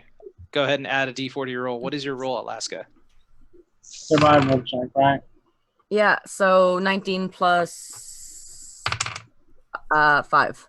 Am I D4? giving her Well, advantage? that's the or am I wrong rolling? dice. D4 survival check. No, it's Somebody- a medicine for harvesting. Oh yeah. Yeah. So someone roll a D4 for me because I don't have one apparently. Okay. I got gotcha. it. Okay. Let the guy who casts guidance do it. 3. Trey, Yep. so that's 19 plus Trey 22. 22. Okay. You were able to extract the 2 dragon teeth, the canines. Yes. Well done. Whoop. So it'll take some time, but as after Ionix dies, the entire area around begins to melt, and a lot of things just become loose and slushy underneath your feet. It looks like the immediacy of this chamber is beginning to melt down a little bit. The items within that block where all the gems are located fall out, and you see 6 separate items that lie on the ground in kind of a puddle. Ooh. Mr. Ged, do you have Identify? Yeah, but doesn't seem like the game or the flight is starting to become unstable. That we need to hurry. Make a perception check. Mr. Flavors, what are you doing currently? I was gonna take. Can I take some dragon scales? Absolutely, make a medicine check. That's 15. 15. With a 15, you can discern that this area is melting. The high altitude will not destabilize a mountain that has been here for many years. And it doesn't look like the ice was holding onto anything important, although it will probably cause a cave-in towards the area where the Yeti ran, so he probably won't be able to be caught if you stay in here for like an hour or so. It looks like it is rapidly melting. It looks like the entire place has been put into an oven almost. Yes. 18 on the medicine check. 18. You were able to extract 2 dragon scales, Cool. about the size of your arm, about the size of your chest. Yeah, I'll go ahead and cast Identify as a recent cast. Okay, 60 minutes later, here are all 6 of the items. There is, get ready to write down, kids, Got it. a potion of mind reading, a potion of fire giant strength. Oh. Different people are saying different things. A 4th level spell scroll of ice storm. A potion of superior healing. There are a pair of sending stones, which are essentially D&D walkie-talkies, Right. and a bag of beans. I want that beans. I gas first. Both of you make dexterity Sure. checks. Slide ahead. No, not really. Mine fell off the table. So Okay. Mine was And so 17. the shifter grabs the bag of beans. Yes, Mr. Torben. Torben's gonna go ahead and grab one of the sending stones. Okay. I was gonna grab the other one. Okay, both of you have 1 sending stone. I failed. And all Is that of a you. potion of fire giant strength? That's correct, sir. So Well, I'm sitting here writing them down. Y'all are like trying to split the loot between you two. bag of beans Bag of and beans. sending stone. I shouldn't have given this party a bag of beans. I can hear my wife in the other room. What's a bag of beans? Would I know what it is as the identifier? Yes, you would. Would you like me to read it out for you? No, I want that information in private. Okay. Ooh. But I have the beans. I'm the one that identified them. It's true. It's in his hands in order to identify. It takes about 11 minutes, and once he figures it out, he knows what they're called. I'm just letting you guys know as a professional courtesy. But a bag of beans, just so that everybody knows, out of character, because they're going to look it up anyway. Mr. Ged. Yeah. Inside the heavy cloth are 3d4 of dried beans. I'm going to go ahead and roll those to find out exactly how many dried beans we have. 1. They are all sensu beans. There Yeah, are, that's what I was about to say. They're thunder beans, aren't they? they are 8 dry beans inside of this. Now, the way the These are real Bag- D&D items. the bag weighs 2.5 pounds. If you dump the bag's contents out onto the ground, they explode in a 10-foot radius extending from the beans. Each creature has to make a dexterity saving throw or take 5d4 fire damage on a failed save.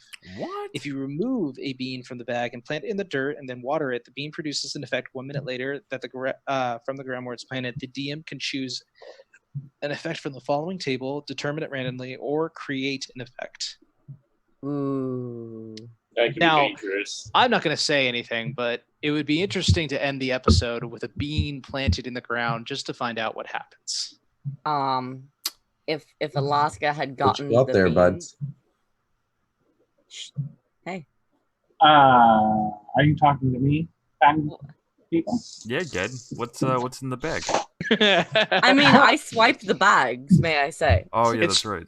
It's true, but so here's how this would work. As soon as he understands what they are, it's in his hand. You can roll to grab it out of his hand, and I'll go ahead and we'll redo this roll so because he can make Yeah. It'll essentially be grappling a check and see who can hold on to it. I So mean, both are of we you- fighting each other? Because if you won't You're give not it- fighting each other. Ged, if you're not willing to release these. No. If she takes it, she takes it. My dexterity or my strength is not very high, so it's just like Okay, so you do have the bag of beans. You do not know what they are, though, as Alaska. She is just curious about why the fuck there's beans, and she's Eat 'em. gonna. No, I don't even want to know what that does. But she's gonna walk outside, Okay. and she's gonna plant a bean in memory of the dragon Okay. because it was a beautiful creature. Where are you planting it? Like, oh wait, there's no outside; it's just a cliff, right? It is. It's a sheer face. So you can put it in the place. There's water around and probably dirt enough to make I mean, something. I'll put it right in the middle of the cave. Excellent. you said there was gold and all sorts of stuff in other of these pillars, right? The gems are what I was referring to.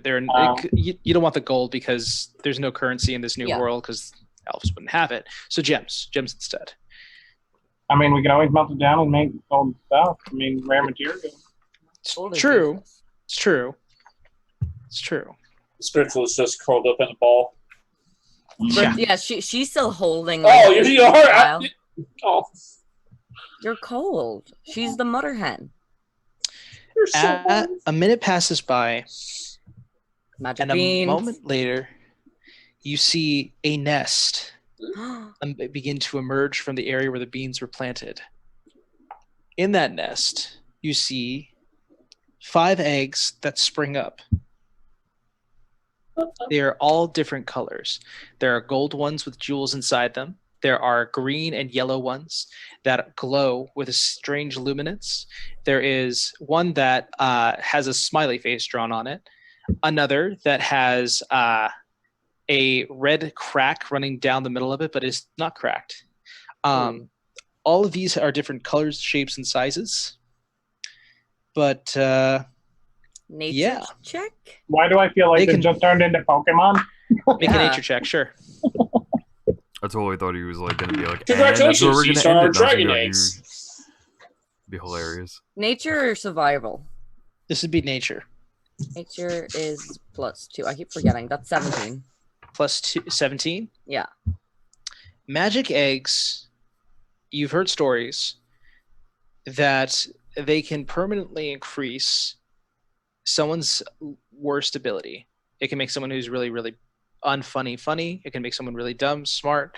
It will essentially increase the worst part about you. What's the red one? If Ooh. you can survive the taste of it. Otherwise, you would probably die from a magical explosion. EPK. Let's do this, guys. Now, technically speaking, they are magical items. So if you want to identify them, I can give you the specifics, Mr. Ged. I can spend another 60 minutes identifying them. Yeah. You wouldn't even need the full 60. You would just need 11 to cast the spell and on one of them because they are all identical. If you survive a DC 20 Constitution saving throw, you can permanently increase your lowest ability score by 1. DC 20?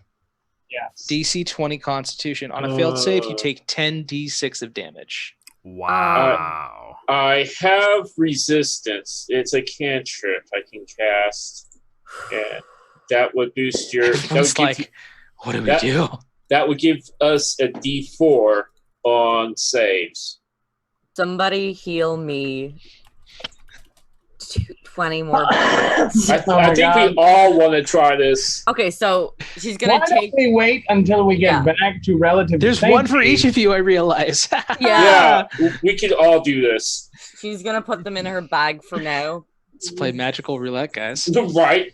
I do have resistance. That gives us a D4 on these saves. And you have a superior healing. Yeah. Huh? Go ahead, sir. No, I was mumbling to myself. Okay. Did anyone have any questions? I thought I heard one. Good.